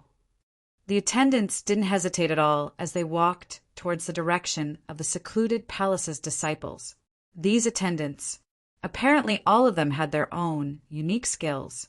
When they released all the profound energy from their bodies, the entire underground cave seemed to be surging with earth-shattering waves. The secluded palace's disciples were so scared that they were shivering. He was angry and indignant at the same time, but most of them were fearful. They didn't dare to make a move against these attendants. The scene was a little chaotic. The longer Yi Qing Luo hung in the air, Zhu Wu Xian, who was carrying her with one hand, gradually increased his strength. The little princess below apparently didn't intend to use the fastest speed to barge into the secluded palace's underground prison. If this went on, Zhu Wu Xian would probably not be able to hold on. Furthermore, this posture of hanging in the air, it was really unbearable. He had to think of something. Yi Qing Luo frowned slightly as her gaze suddenly fell onto the two attendants standing behind Princess Linglong, who were protecting the princess's safety. Her eyes suddenly brightened. She raised her hand and poked the back of Zhu Wuxin's hand. Zhu Wuxian was slightly stunned as he turned his head towards Yi Qing Luo in shock, as though he was extremely astonished that Yi Qing Luo took the initiative to look for him. He was astonished to the point Zhu Wuxin was so excited that he didn't have enough strength. The two of them almost fell down. Yi Qing Luo indicated for him to look down. Zhu Wuxin stared at the two attendants with some surprise in his eyes. It seemed to be asking, "You want to do that?" Yi Qing Luo nodded. Zhu Wuxin had no intention of stopping him. He nodded at her. The two of them looked at each other. His figure suddenly moved. While the attendants and the disciples of the Palace of Darkness were engaged in a chaotic battle, he quietly landed in a tunnel not far away. Then he quietly crept over. Yi Qing Luo also didn't know why when Zhu Wuxian sneaked over silently. Those people, none of them noticed his existence or the fluctuations in his aura. But Yi Qing Luo knew herself. It was because of this jade pendant which Feng Licheng gave her, as well as herself, the execution of the blink movement secret art. Yi Qing Luo glanced sideways at the man beside her as her eyes squinted slightly, concealing the deep meaning in her eyes. She didn't dare to say, nor did she dare to ask. Chapter 48:75. Their movements were almost like clones. He approached the two attendants at the same time. The two of them stretched out their hands at the same time and sprinkled the poison powder on the servant. Then he steadily caught the unconscious attendant and quickly dragged him away. The movements of the two people, light, slow, and fast. He didn't even catch the attention of Linglong, who had her hands on her hips and was looking at the Palace of Darkness disciple fighting with her attendant. The two of them quickly tore off the servant's coat and covered themselves with it.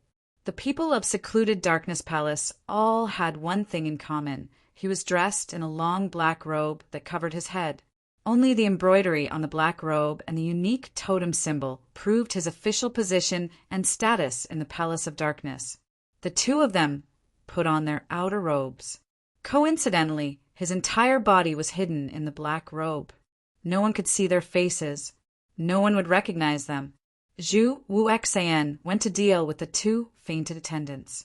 Yi Qing Luo picked up the candied haws on the ground and walked towards the direction of the little princess. As soon as she stood still, she saw the little princess staring at her with a frown. "Little Seven, where did you go?" The little princess looked displeased. Yi Qing Luo adjusted her tone and replied in a low voice, "There's movement over there." "Seven. Is this the code name of the owner of this robe? No wonder you, Enlil, 6 suddenly went over there." The little princess pursed her lips and said with a look of disdain, "You guys just like to make a fuss. This is my father's secret base. How could there be any commotion?" "Yes," Yi Qing Luo replied. The little princess raised her hand and pointed forward. "Don't be lazy. Hurry up and catch those people and throw them away. There is no place in the Palace of Darkness that I can't go. The disciples of the secluded darkness palace were no match for the servants. If it wasn't for the fact that the attendants showed mercy and didn't have the intention to kill them, their corpses would have long been strewn across the iron gate.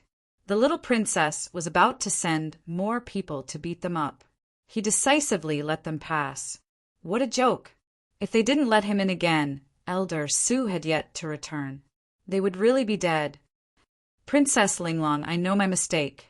I'll bring you to that brat now. A wise man submits to circumstances. After all, the other party was Princess Linglong. Even if Elder Su asked, they were only forced by Princess Linglong's threat and could not do anything about it. Thinking like this, the disciples of secluded darkness palace immediately compromised. Then he sent 2 injured men to lead the way in front of him. Yi Qing Luo took a glance at the empty space behind her. Chu Wuxin had yet to return. He watched as the little princess walked closer to the iron gate. Yi Qing Luo retracted her gaze and quickened her pace to follow behind the little princess. The little princess was leading the way. It was truly unimpeded. She took the opportunity to scan her surroundings. He drew a map of the surrounding terrain in his mind. Along the way, he encountered many disciples dressed in black robes. When he saw Princess Linglong, all of them bowed respectfully. Then he saw the limping, scarred guide. They were not surprised or surprised at all. It was as if he was already used to it. It could be seen that Princess Linglong's unruly reputation in the Palace of Darkness was undeniable.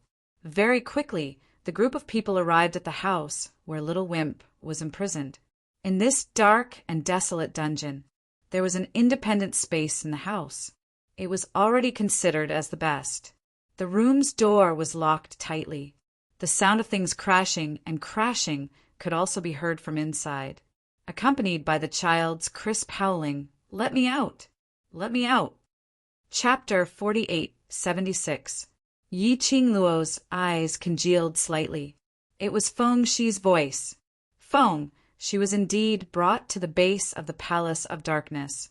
Yi Qing Luo suppressed the worry in her heart and made her presence, and everything the same as the other attendants. So quiet as though she didn't exist. Shao Qi.